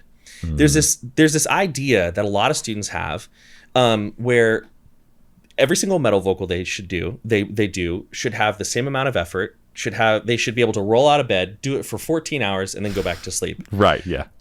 But even I have vocals where like I have this really high scream that I do. There's no way in hell I could make that a main vocal across a whole song. It would tear me to shreds, to be honest with you, right? But if I do it a little bit here and there, no problem, right? So again, it's about the imbalance. It's like, for lack of a better term, it's like about the dosage. And I often describe it to my students this way. Think about an Olympic deadlifter. I was about to say, is it fair to compare vocals to exercising? Because it seems somewhat parallel to that world. Yeah. Okay. In this respect, it is. I mean, we don't build muscle the same way, right? We're mostly building coordination and training like neuromuscular junctions to communicate. That's where the actual scientist would be better able to talk. But I will say to my students, an Olympic deadlifter, let's say their form is perfect, flawless. Can they deadlift at Olympic levels with all those weights for 6 hours? No, their back would explode, right? Yeah. So there are some screams, and this is something that a lot of vocalists will talk about. There are some screams that are a main vocal. You can just drive that thing for hours. And then there are other vocals where, it's going to mess you up if you do it for a whole set. I think inhales can be done as a main vocal because, again, we've got Johnny from the Browning. We've got, I can't remember. Waking the Cadaver, I think. Thank you. I forgot his name. Was it Waking the Cadaver? Wait, with a lot of inhales? Let's just both say we think so. we think so. We'll collectively go down this road together and people will say, dude, no. Yeah, exactly. Well, the comments will let us know, man. The comments will let us know. They always will. They always will. Let us know. Leo, tell us. But I don't really mess with inhales because like for me, like I'm not at the level yet where I can do them like on command perfectly. I will teach people screams that like aren't necessarily my biggest strength, but inhales to me, they feel, when I try to do them, like the one inhale I did on our most recent album, it definitely took me a lot of tries. So I'm an inhale observer from the sidelines. Maybe I'll teach them someday if I get more proficient in them. But for now, I leave that to some other coaches. People will be like, can you teach me inhales? I'm like, nope. Love you, bye. Dude, yeah, there's so much still to learn, and that's a cool thing about, I guess, vocals. It's like, even though there's a lot of information now, probably way more than ever, there's still so much learning. And like I said, even when I chatted with Justin, I mean, he had a fun take about like, obviously like in the past, like a lot of vocalists would have vocal injuries and stuff, and he brought up a good point. He's like, well, that didn't always inherently mean they even had that technique. I mean, these are kids that were just going, they're on tour, they're drinking every night, they're partying, they're excessively using their voice, they're not understanding how to take care. Like, just like, again, if you're going to the gym and not actually conditioning yourself in any capacity, you're just like, well, it's 5 hours of fucking deadlifting. You might be able to deadlift, but you're going to do that for 5 hours for 2 months straight and not drink water. Oh yeah. And drink, go get drunk at the gym. Like, it's like it kind of makes things make so much more sense in that perspective of like, that lack of knowledge and care for kind of maintaining the voice seemed to be much more of a bigger issue than just like vocalists that were just really bad at screaming, which I'm sure there's some people that literally are doing everything wrong and just yelling and doing it wrong. But like that seems funny enough, almost like less common or less of an example of some of those old bands that, again, the vocalists would maybe like lose their voice or something, than just like, yeah, bro, like just needed sleep, like. Well, yeah, I mean, he's absolutely, not that he needs me to confirm that he's right or wrong about anything, but he's 100% right about that. And this is a really good example of where I think another really big misconception about extreme vocalization comes from. It's that we talk too much about technique in a language that separates it from the body, right? Like, I can't tell you how many times I've had students where they'll come to me, maybe we're like 2 or 3 lessons in, okay? And we're at the very beginning, and they've tried to figure out how to do screams for years. And they actually sound okay, but everything they do, no matter what they do, is painful. So we're working with placement, and I've learned to ask this question really early on. I say, what time do you eat before you go to bed? And they'll be like, oh, I usually have like a Big Mac half an hour before I go to bed. And I was like, so we're not going to write everything off to acid reflux, but I want you to keep a journal of what you eat. And for 2 weeks, I want you to, it's going to suck. And I'm like, but you're not here because you're not willing to put in the work. For 2 weeks, I want you to stop eating 4 hours before you go to bed. And I want to see if this resolves. And then, not every time, but a lot of time, 2 weeks later, they're like, dude, my vocals don't really hurt anymore. And I'm like, I suspected as much. Because, like you're saying, it is not just the technique which can cause problems. It's the environment in which the technique exists. Yep. It's a holistic thing. It's within our body, right? And so, I've talked with some more like traditional clean singing coaches, and had very good conversation. I've even talked to some people who have fervently been against extreme vocalization. Like, they've been very, very, very anti. And sometimes they will pull out these examples. They'll say, well, this guy, he had vocal damage for a long time, vocal damage. Obviously this technique is bad. And I'm like, it is reasonable that you think that, but also think about how little sleep they were getting because of how much cocaine they were doing. Yes, that's a big contributor. That's a big contributor. Think about the fact that, they're talking nonstop, drinking like crazy. And also think about the fact that they just didn't know as much. I'm like, if I handed my son a pair of scissors and he cut himself, it wouldn't be because scissors are bad. It would be because he doesn't know how to use them.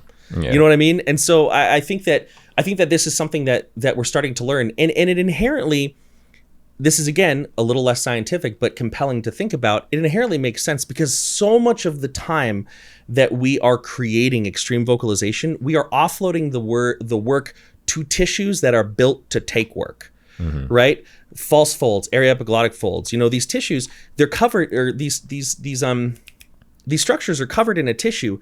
Stratified squamous epithelium, I believe it is. Well, listen, I know like 6 terms. Don't overestimate what I know. That's a cool term to pull out. I'll just like, dude, like. Well, there's also a lot I don't know. Man. There's so much I don't know. But that tissue is the reason why when you eat a Dorito and you don't chew it enough, and it that's the reason that you don't actually get cut open, right? Because it's this, the tissue is built for friction. We have evolved as a species over millions and millions of years to let things slide through that space. So when we're doing sounds like,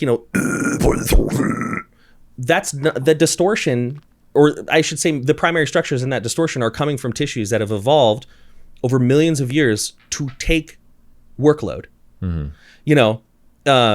Much of the time that you find people like, I will say, and again, this is just anecdotal evidence. This is evidence from my teaching. So take it from what it is. The vast majority of times I have students come to me and they have actual technique issues with their voice. So they don't have acid reflux. They're not binge drinking. They're not working in an environment where their voice is getting messed up. They're not in a factory. Oh my God. My factory workers, they get it tough.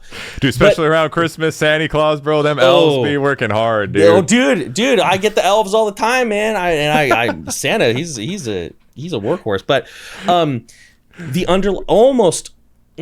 let me make sure I say this accurately. a large portion of the time, their distortion is paired with an imbalanced hard whisper or wheeze. So somewhere under their scream, they're going, and that connection of the vocal folds where they're bracing, not meeting cleanly, and having a bunch of dry air push past them, that's often the cause of the cause of the discomfort. They're putting work on their vocal folds that should be on some sort of structures above. So that's another thing, to think about. Is the technique inherently dangerous, or is the technique when not in the right? Yeah, no, that makes a lot of sense, dude.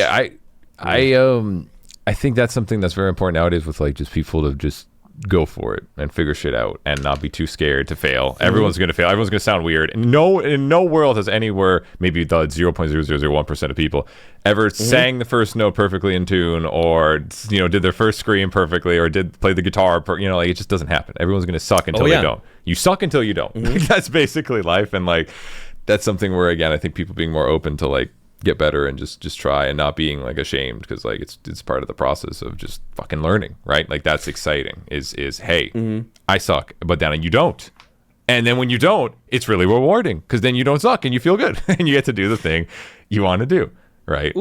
You weren't just shredding right out the gate, bro. You weren't just born shredding, dude. Guitar was actually really hard for me when I started. Tell me about it, dude. I started on Guitar Hero. And then, nice. Yeah, that's what got me into guitar.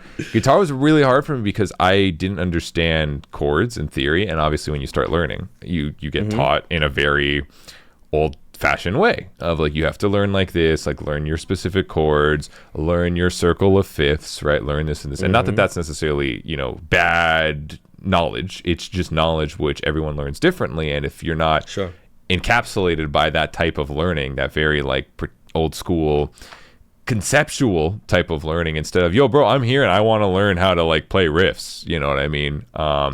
It's really hard to get into it. So there was many times I almost for a couple of years where I would play and I'd stop and be like, I don't know if this is for me. And then there was just one time I had one teacher, and I had one teacher that got it, and he was an older dude, funny enough. Ironically, the younger dude taught me the fucking weird way. The older dude was like, what do you like? And I was, at classic rock, and I would be like, yeah, dude, like Led Zeppelin, like Boston, like that kind of shit. And then, very soon after, like it was metalcore and then deathcore and all that stuff. But like it started with that. And so he would just be like, all right, dude, like let's just listen and like try to understand what this is, and like let's see if we can just play these riffs, and like let me teach you and let me try to understand. Be like, oh, you want to learn this? Well, let me teach you that, and let me teach you how to utilize that. And that's when I realized at a very young age how important it is to have a good teacher, and how important it is to actually learn how to learn. And that's something which I remember, like I said, when I was teaching guitar like 6 years ago, that was a big inspiration of like, I would be frustrated because in the scene I would see a lot of kids frustrated themselves and being like, oh man, I've been playing guitar for like 5-10 years. Like and they're good, but they just don't know how to write anything because they've been shoved this specific way of learning their whole lives, which is very conventional. And my entire goal, the first lesson when I would teach them, or two lessons, I'd be like I said, okay, here's a pattern. You know this pattern. It's easy. You know how to play guitar. This is not really hard for you. Okay, do different notes, do different melodies. Great. Now you can improvise. And they're like, what? And I'm like, yeah. And they're like, but I need to know circle of fifths and fucking this and this. And I'm like, no. Like, why? That all of those concepts, a lot of them for the modern age, were derived from somebody sitting there, I don't know, with a violin or a random instrument back in the day, just picking random fucking notes that sounded good together in intervals, and understanding patterns. So that was kind of my journey. I almost quit because until I found a good teacher that like taught me, and then that's something I wanted to give to people too. Of like, hey, like learn. How was your vocal journey? Because like I've known you for many years now at this point, but like I never actually asked you because like how long have you been doing vocals for at this point now?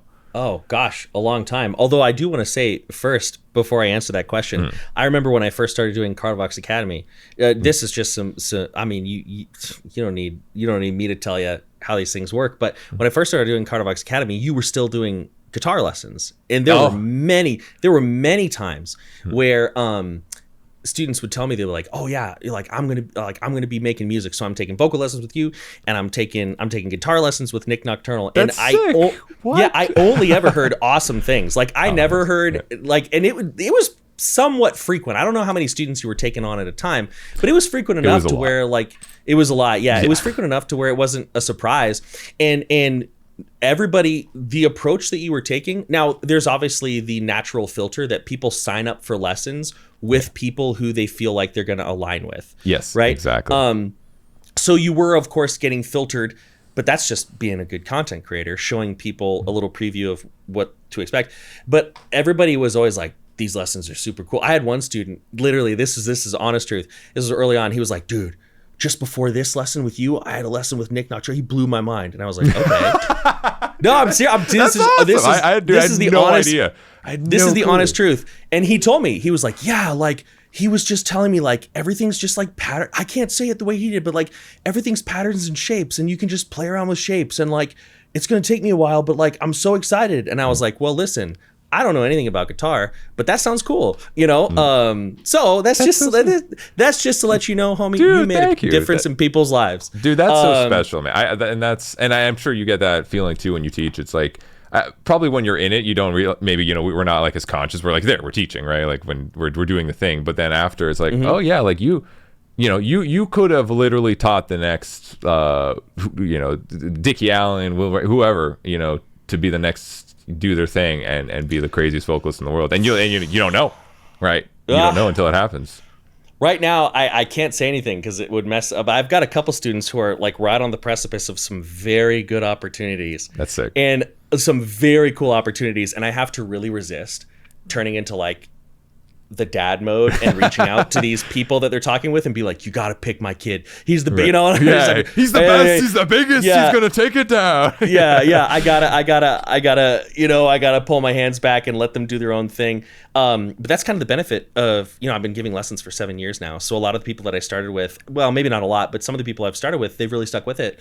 And I'm starting to see the things that they're creating, and I'm like, oh damn. And so, you know, sometimes the best thing is when they like do certain screams that we worked on, and now they do them better than me. I'm like, oh, that's so sick. But I will answer your question. I will also request, and you can leave this in the video, your boys gotta pee. I'm dying. Dude, go do your thing. Go do your thing, bro. But I'm happy to answer your question. Yes, do your business, bro. It's a failing battle. I'll be right back.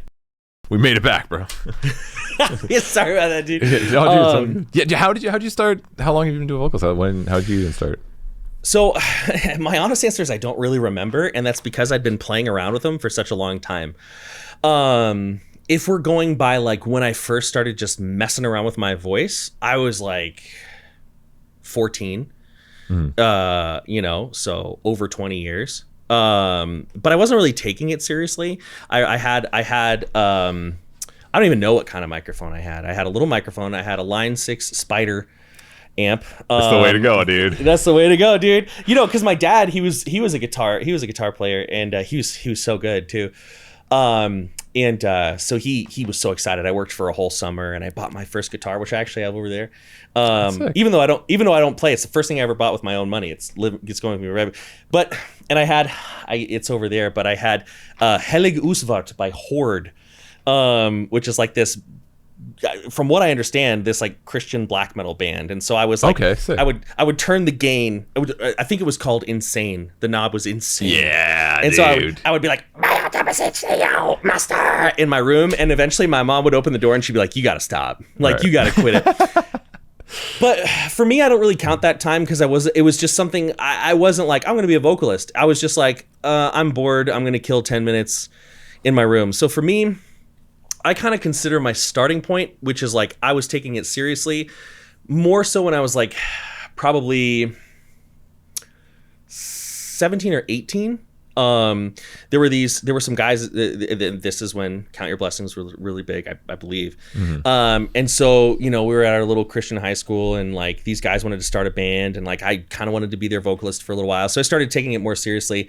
And then when I got to college, which would have been 2000, if we want to pick an official starting point for me, you could probably say the fall of 2007.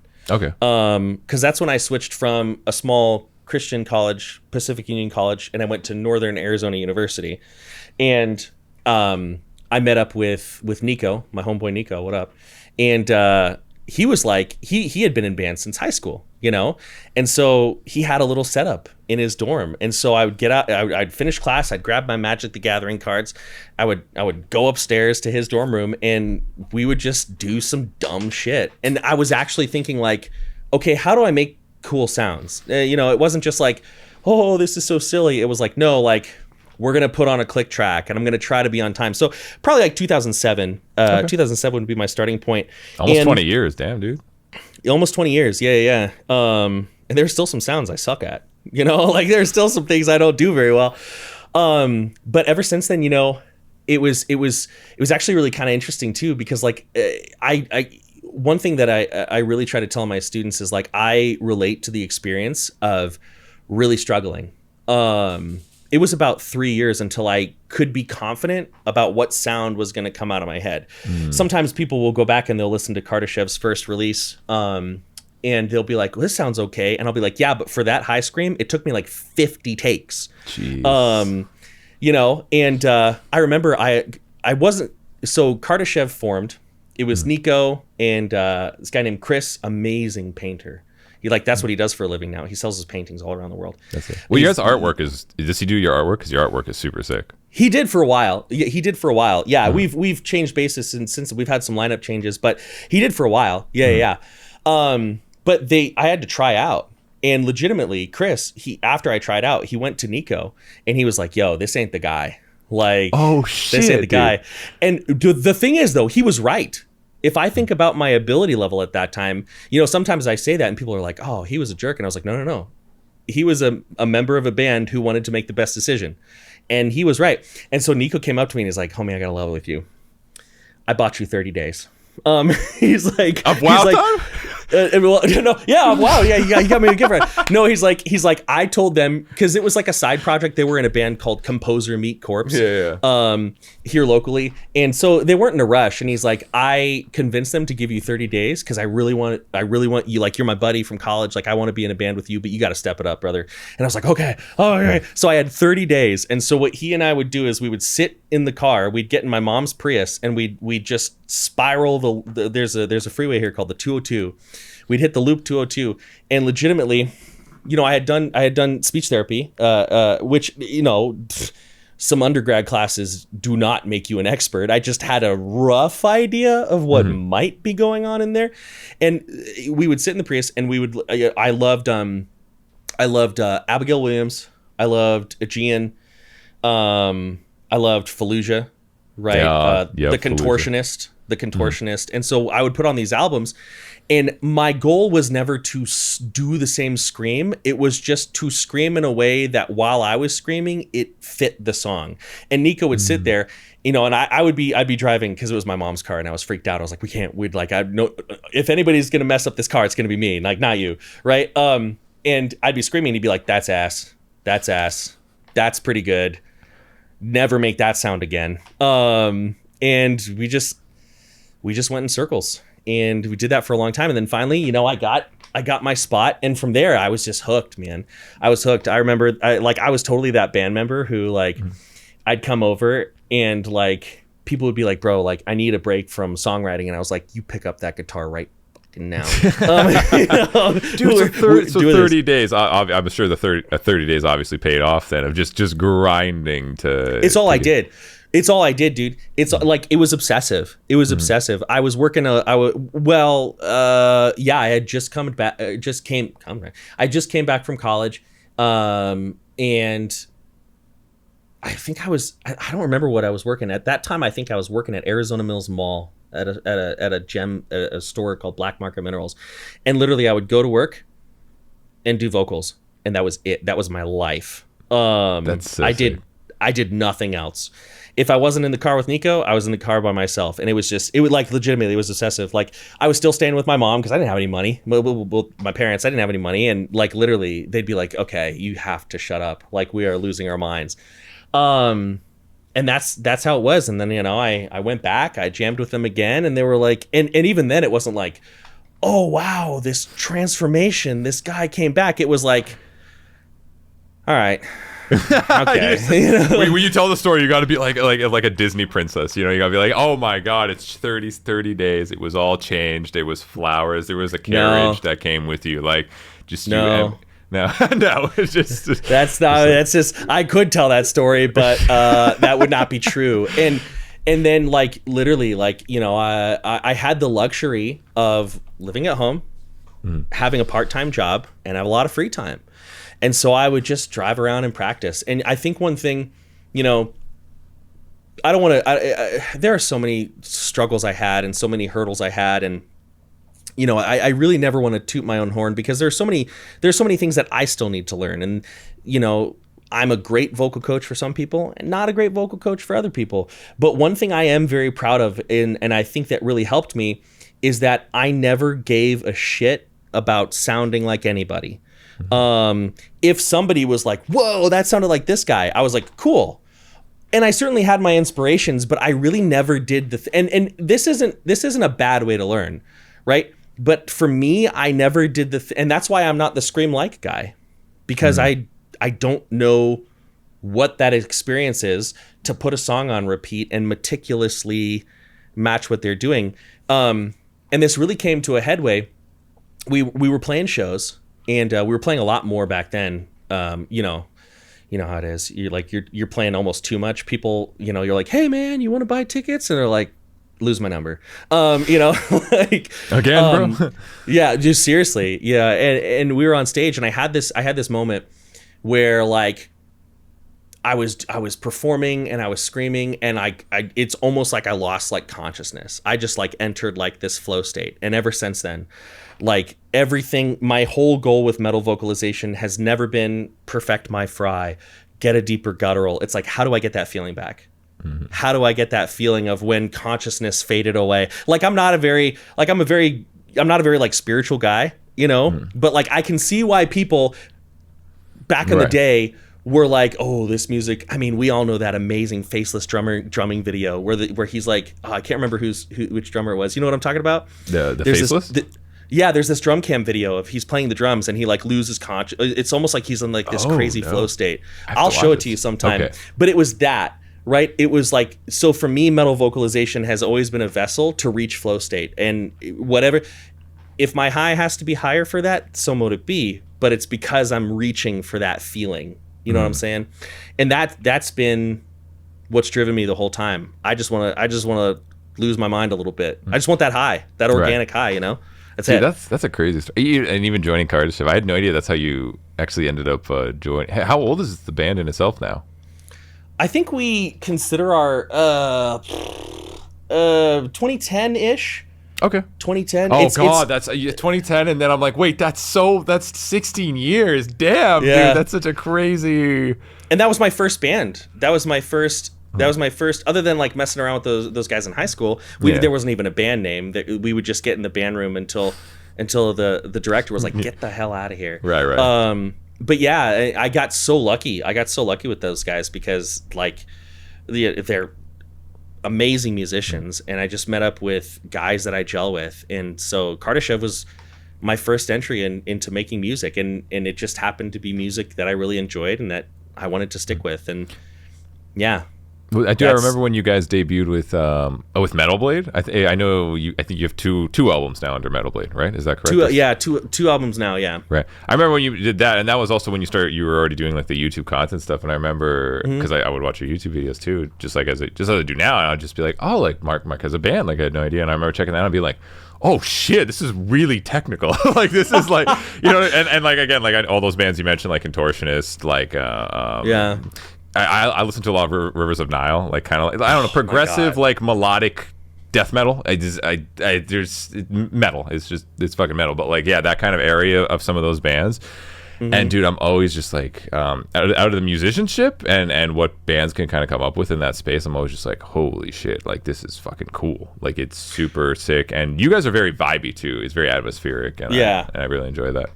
Yeah, very vibey. And that's I appreciate the kind words. First of all, that's since day one. I mean, obviously, like I said, we've had some lineup changes, and everybody, like the musicianship, of course some people aren't going to like the band, and that's fine. But like I for a long time felt like these guys were above my caliber, and like we have a song, just to kind of put it in perspective. One of our most popular songs, one of the songs that people have listened to the most, is called Between Sea and Sky.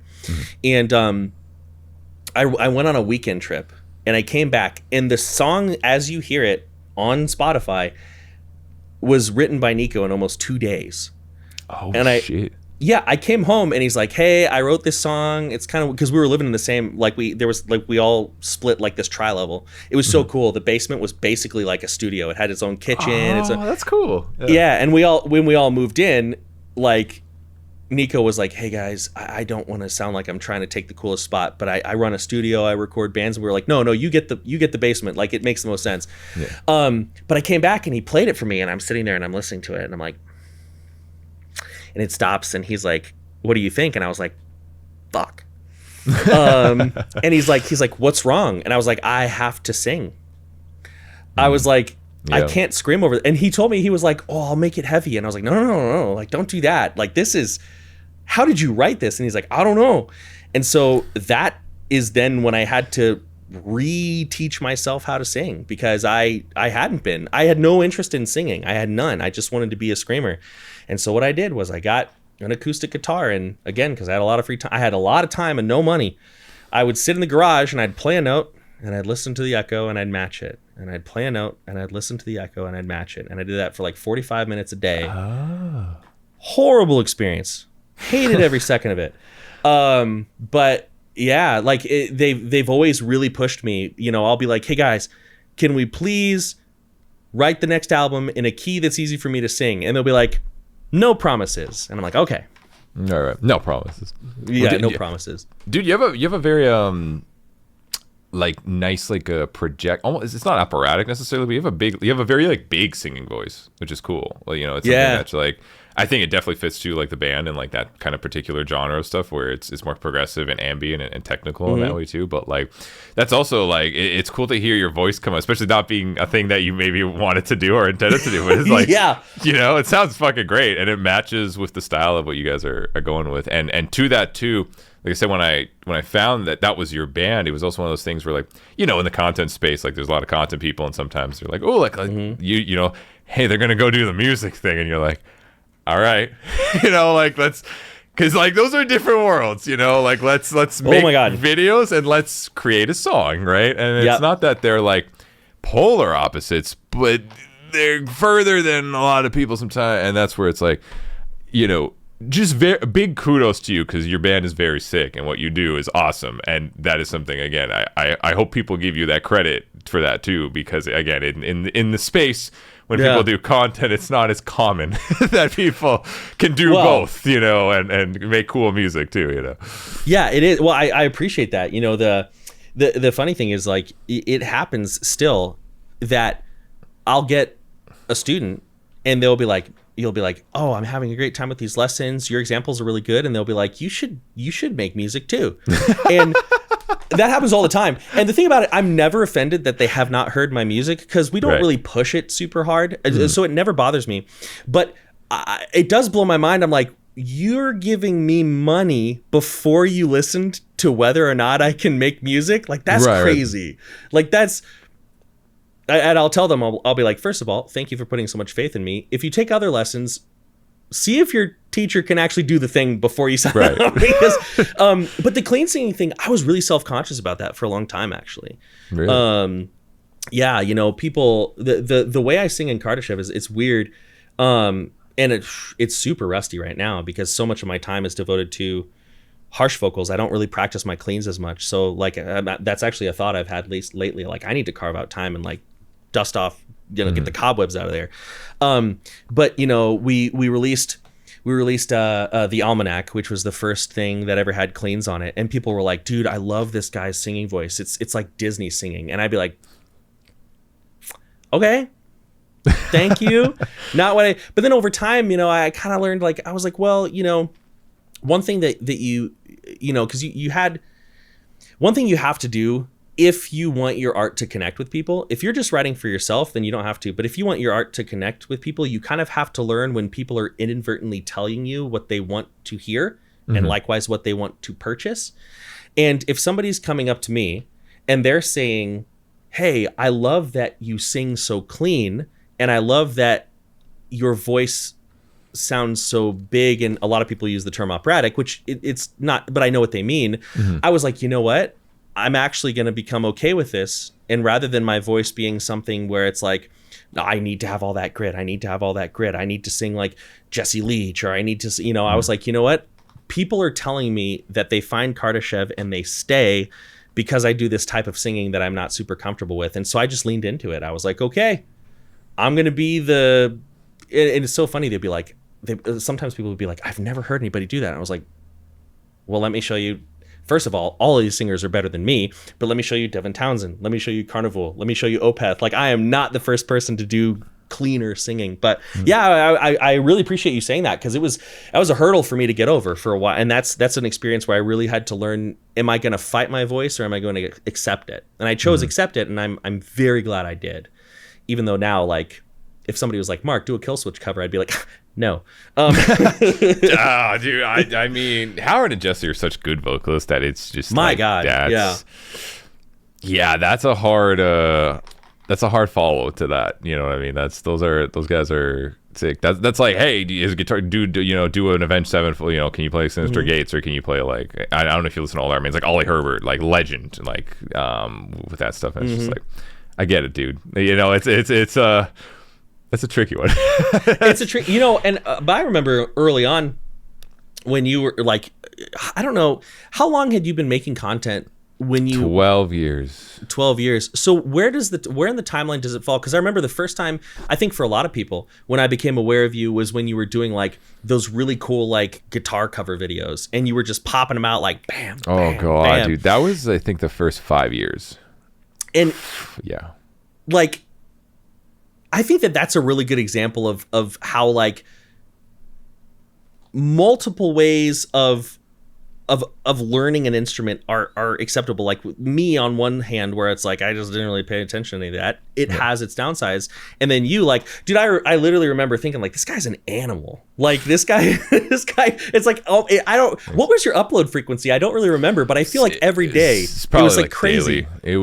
It was stupid. It was dumb, but it was one of those things like, and same thing when I would teach, I wouldn't teach people to do that. I would teach them based on like, I would say I learned the most during that period of my life. I will never be a better guitarist in that period.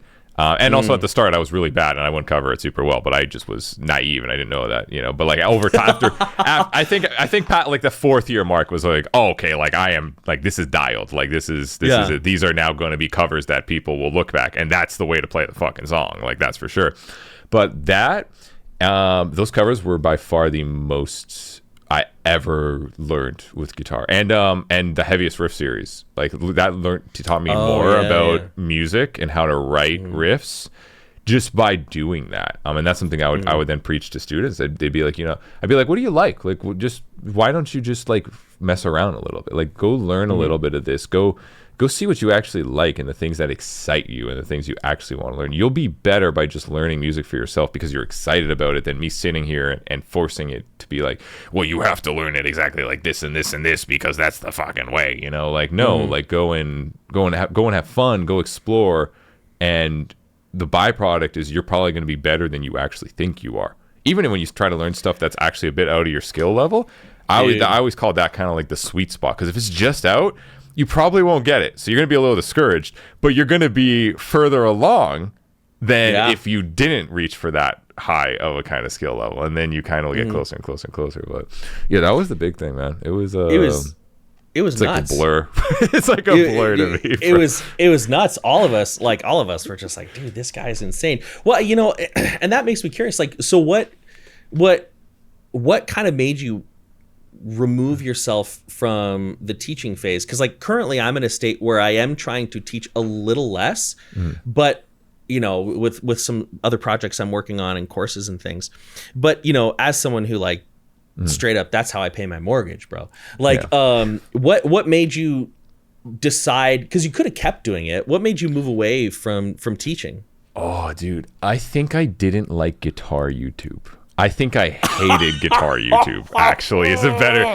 You gotta tell me about it. You gotta tell me about teaching. I love actually to this day. It's funny. Like now we do like the writing streams and stuff like that. And in a way, I'm sitting here teaching people. Like they'll be like, "How do you do that?" And that. Yeah. And like I love explaining things and again, educating not in like a super professionalized manner, but like teaching things like, hey, I have this knowledge. I learned it the hard way. Let me explain it in a way that will be easy for you to consume that you might use in your life, right? Like I love that. I live for that. But it was more of those things when I think that point in my life, man, I was like, I liked it. I love teaching. I knew I actually told myself there's a route. I can either do metal stuff or I can go be a guitar YouTuber and kind of teach this stuff. And I know I'd have a unique niche kind of because like I'm not teaching you how to fucking play Sweet Child of Mine, right? And like Master of Puppets, great songs, but like I'm not going to sit there and teach. I'm going to teach you how to play like modern cool stuff. But I just did at that time, at least. There was a lot of really good guitar YouTubers and a lot of good content, but I didn't like the space. I was like, these aren't my people. Like I couldn't really connect with a lot of them.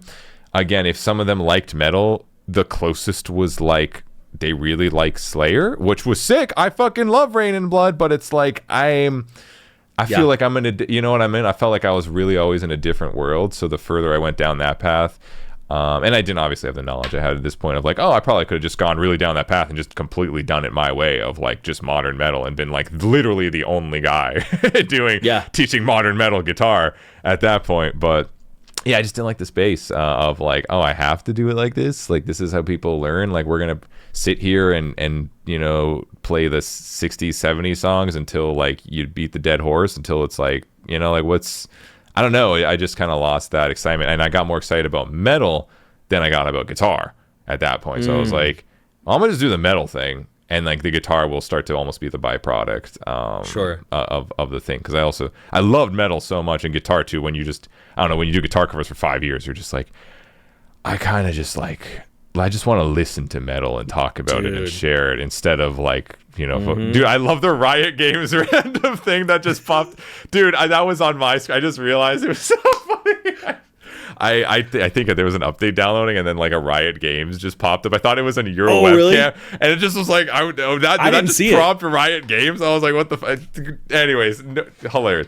That was kind of my thing, man.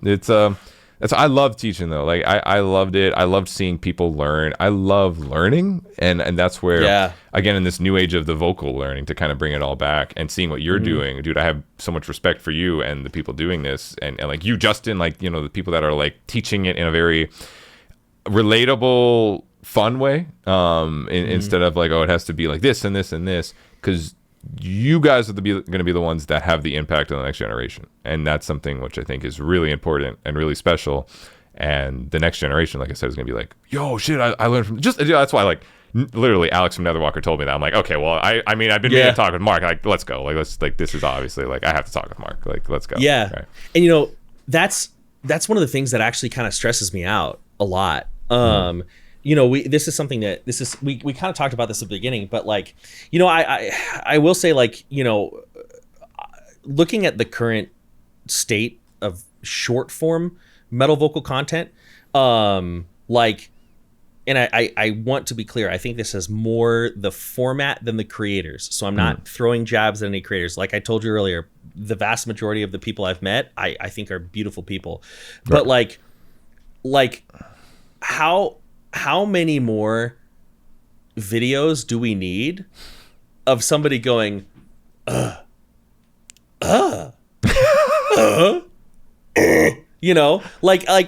how much more of that do we need? And, and also like, I don't know. I think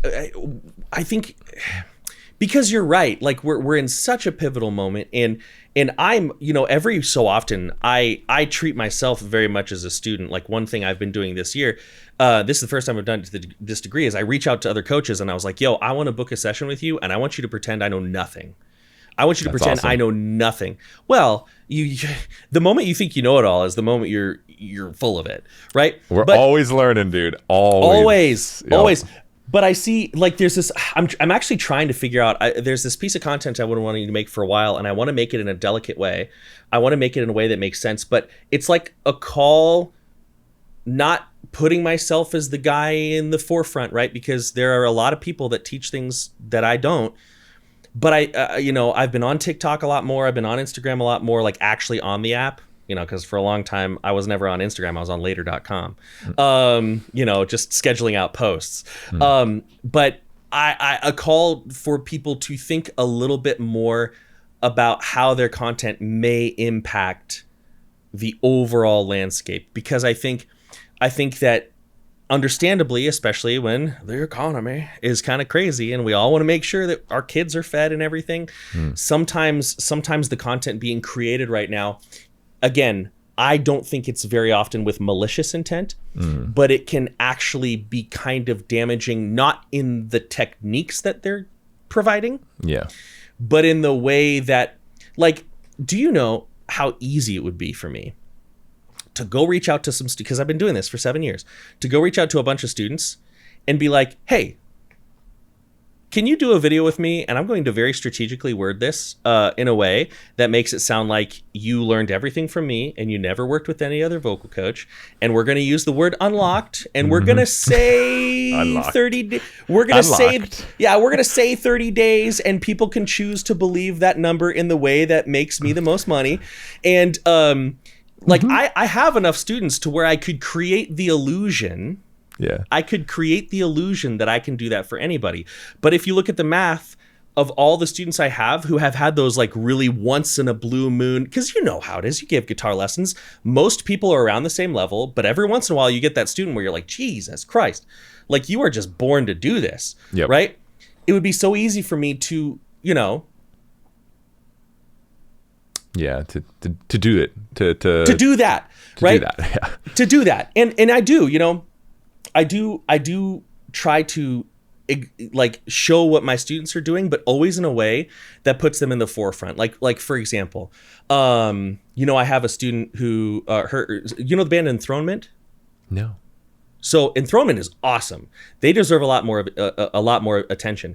She worked with me for a long time on like she's got like this really good, this powerful roar.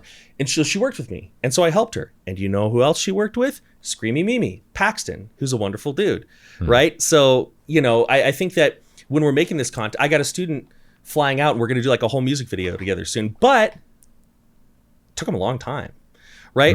And so I think I'm trying to think of how to make this content, because I hate beef, bro. I hate beef between creators. I can't bring myself to do it. But how somehow to just put the message out there that because all these social media, because short form is getting so pushed now, like legitimately YouTube has come out and said like, hey, like it's shorts now. Let's take a pause. Let's all of us extreme metal vocal coaches, let's take a pause. Let's look at our format and let's look at our formula, and let's just make sure that we are not setting improper expectations, because again, I've had so many students that come to me and they're like, I'm broken. And I'm like, actually, you're really good. Dude, I understand that. And that's where it's one of those things where that new age of like vocals are everything. And that's again, like I just gonna talk with Justin, like his frustration with r/screaming even before, like it's just like was funniest thing. I never, not for any particular reason, but I'm almost never there. And the reason for that is because when I'm done with work, bro, I don't want to. It's like if somebody was like a professional chef, they're coming home and they're making a box of mac and cheese. For me, when I'm clocked out, so I don't like I don't want you to speak on behalf of Justin, but since I'm not there, I don't know much about it. It's a very big world of misconceptions and people expecting this or that or hearing stuff. And I think that's the big issue probably when it comes, and even you're talking about like, let's say vocal coaches or this or that, like it's not the intent of misrepresentation or causing people to have misconceptions. It's just the result that unfortunately happens because of how things are presented kind of a lot of the time, right? And that's where it's like that leans too with like seeing sometimes a like super small creator that's just some random person doing vocals, and it's like they're trying, their intent is not bad, right? They're just trying to hey, I learned this really cool thing, let me try to teach you guys, but maybe they're not even doing it properly, right? Sure. Or it's all a little mixed up, right? And that can be troubling, because then obviously if there's a short or something that goes big and people are like, oh, I want to do the thing, right? And then they obviously go to teachers, and the teachers are like, what the fuck is that? That's not even, I can't teach you that because you're not supposed to do that, right? Yeah. I don't know. It's like a weird, it can create a weird thing, and then also create obviously like weird expectations, or unrealistic ones, which is like, that's not really how this goes, right? Yeah. You're describing perfectly what I'm talking about. Because I really don't think, especially because I've been consuming so much more vocal tutorial content, I really don't think anybody's out there being like, well, not many people, but I'm sure some people. We live in the age of the internet, and unfortunately, and fortunately, because we are, we exist on the internet, and unfortunately, every ounce of it is becoming more and more monetizable for the good and the bad. I talk with musicians sometimes. I'm like, the fact that you can tweet something now and make $20 if you get enough impressions is like kind of like terrifying, because you have random people or bots. Oh my God, the amount of bots nowadays I see just tweeting whatever they want about some person. Usually because it's negative, it'll get more impressions. So there's now an incentive, further incentive to drive negativity, just to make like $20, like because you're a random person that can make $20. It's just like that part. I'm like, bro, this is fucked. So with the internet, I am like locked out. I have disconnected. I talk with people now on the pod. We shoot the shit, people I respect and want to talk with. And I sit here and when I stream, I write random music and have fun. Like that is my inclusion, because like it's just a very different landscape now of the internet than even 5 years ago. Like much different now, dude. Yeah. Well, and it seems like, and you can correct me if I'm wrong, but it seems like, not to say that you were not locked in and enjoying it, but you took that long break where I think you were like, dude, I sat in the park and fed ducks. I can't remember exactly what you said. Squirrels. Yeah, the squirrels. Dude. Yeah. It seems like maybe your enjoyment is these, just from what I've seen, it seems like your enjoyment now that you're like less plugged in is a little bit more like, it's just pure, like, healthy? Dude, I mean, like when the internet, back in our day, right, in the internet in the 2000s, it was meant for memes and fun. It was memes before memes were titled memes. That wasn't a terminology. Speaking of terminology, right, which is funny enough, like we would just be like, oh, it's the internet. It's some dumb, funny shit we laugh at. Like, ha ha ha, that's the internet. And then that obviously became this bigger thing, which part of it was a blessing, as we're able to even sit here and talk, right, and do our thing. But at the same time, it comes with all the other parts of like, oh man, this is, it's become this now, and people just min-maxing attention to min-max, as much, whatever, $20 they can make on Twitter, or like $20 they can make here, instead of like bringing, and this is the thing I always preach as much as I can, because this is, I truly believe it as a win all for everybody. Is like, if you're going to be in this space, just try to maximize value for people who are watching what you do. And in turn, funny enough, you will also probably make the most amount of money as a creator. If you give people the most value for your time, for what you do, for what you love, for your experience, your knowledge, your strengths, you will also help the people the most, give them the most value, give them the most knowledge, give them the most help.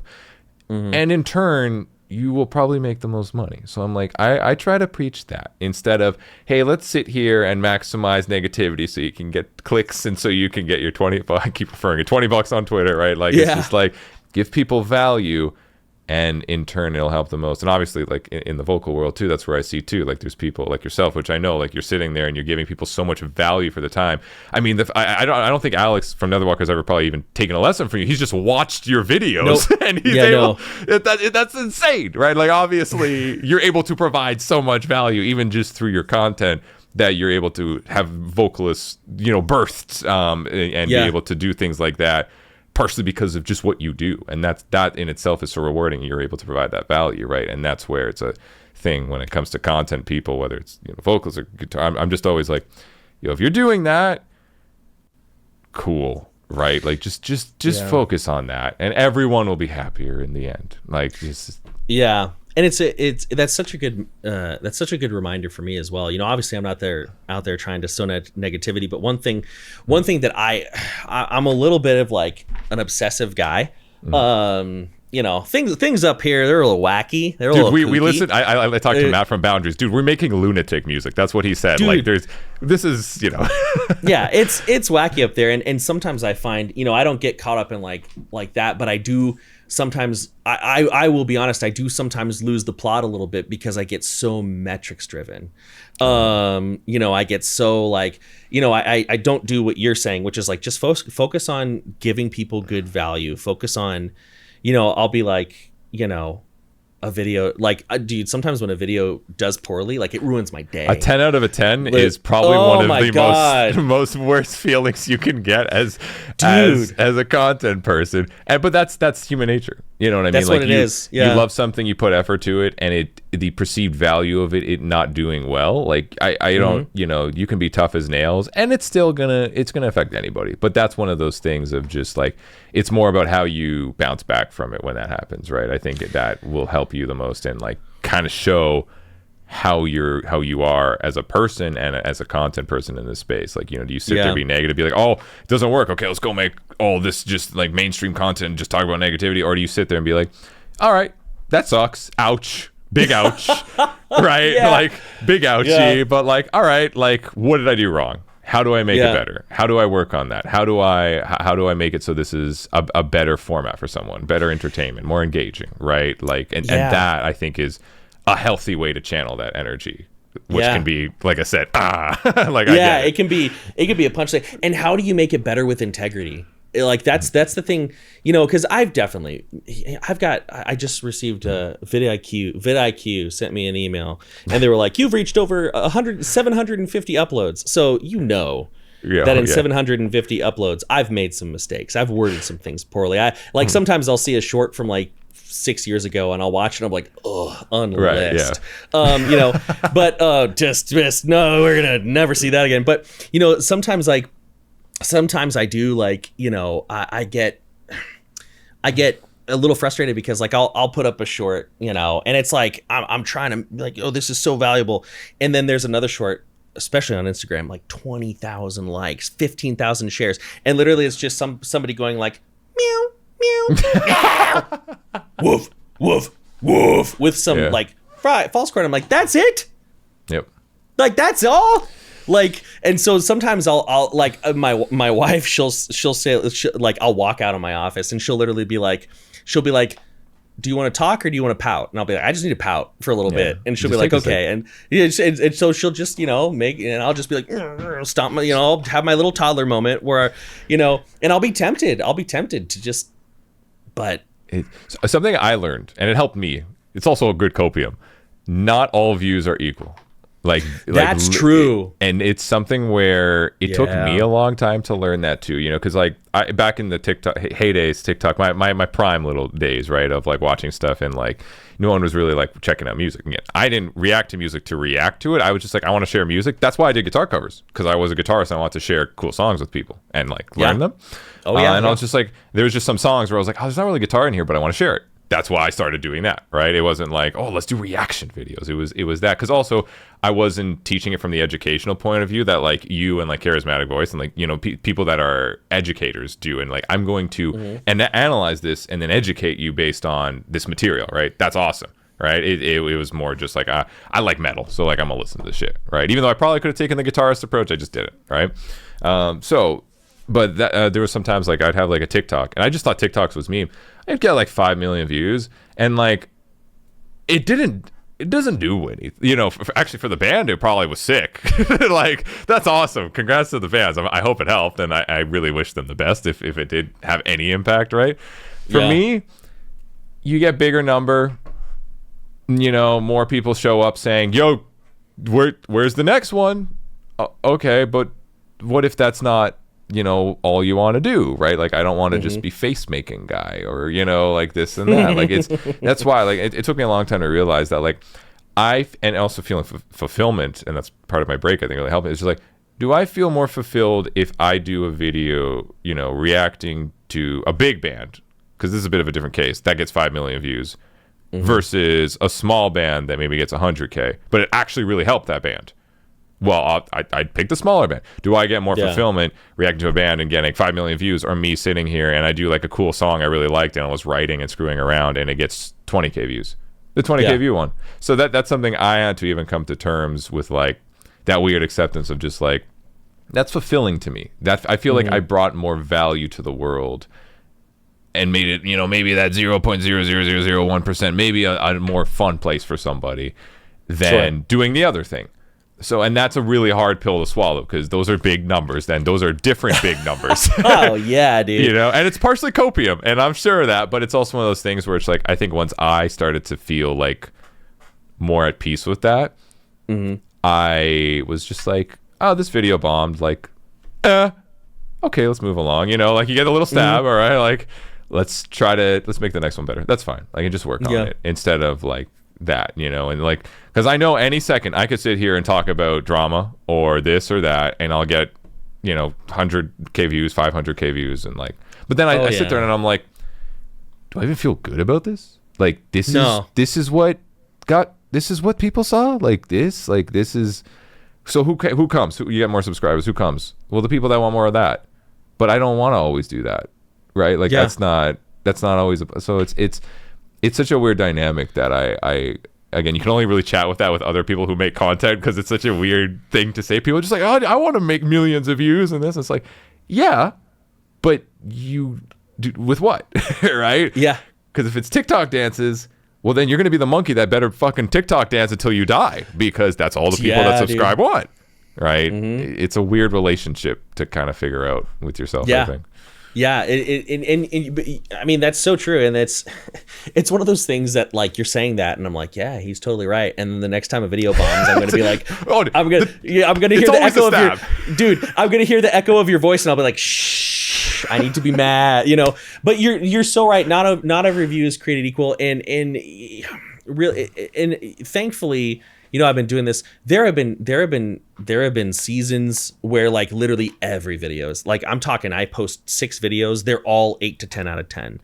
That I've been through that. And then I've been like recently, all of my videos, they're not, sometimes they're like 5 of 10, sometimes they're 3 of 10. And so like another thing you learn, I learned is that just like, yeah, it's just the way it goes. That's how it goes, dude. I mean, dude, you could have a video that gets a million views, and it's you doing top 10 animal noises or whatever, and then you could have a video where you taught a specific technique because it was so particular and really cool, and you were like so dialed in on it. And then a year later, some dude that's in a big deathcore band be like, "Bro, I literally used that video to make that technique, and this song blew up. Thank you." You know what I mean? It's like that's such a weird difference. it so is. And like all of my like viral stuff, I have one really big viral video on YouTube, but most of them are on Instagram. And this is something that helped me let go, is it's never what I think is gonna go big. Never. Like, my first video that on Instagram that really exploded was me just like yelling, "Hey, get away from my car," and turning it into a metal vocal. Yeah. And I literally did that. It was this. I was like, oh crap, I gotta put up a post today.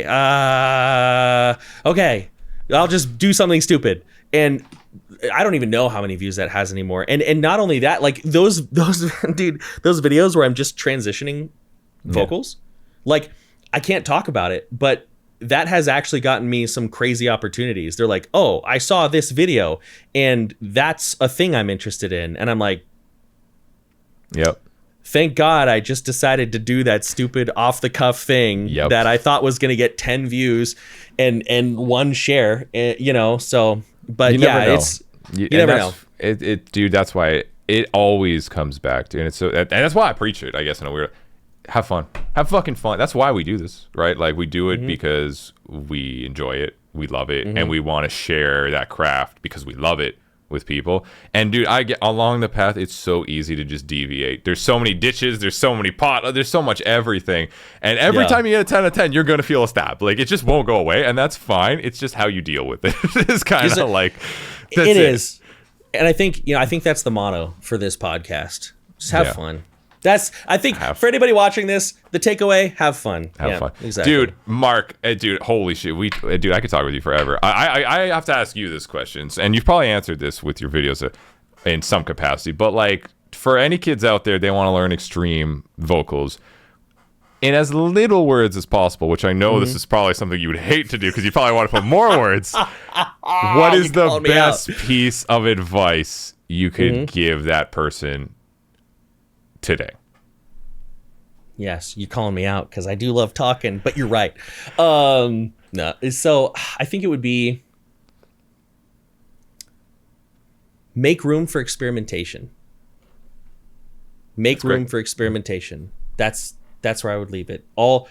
And sometimes experimentation means going into that min-maxing, highly defined, highly gridlocked way of thinking with your vocals. And then other times it means taking the reins off and just running loose and seeing what happens. So make time for experimentation. That's my answer. I love that, dude. Mark, go check out Kardavox Academy. Go learn how to roar it up. And sing. I know you have another person there that also teaches singing. Well, you can sing. I'm sure you could teach singing too, but I know you mainly do screaming, right? Yeah, Verona. Yeah, she's on the channel. She does our clean singing stuff. Yeah. Okay, Kardavox. And check out Kardashev as well. Obviously, check out their last record. I'm going to butcher this. I had to write it down because I know what. Alunia. Is that right? Alinea, but good enough. I still fucked it up. All right, it is what it is. Go check out their last record. See the homies. Dude, Mark, thank you so much for chatting, brother. I appreciate your time. And, dude, like I said, I've been a fan of what you've been doing for many years.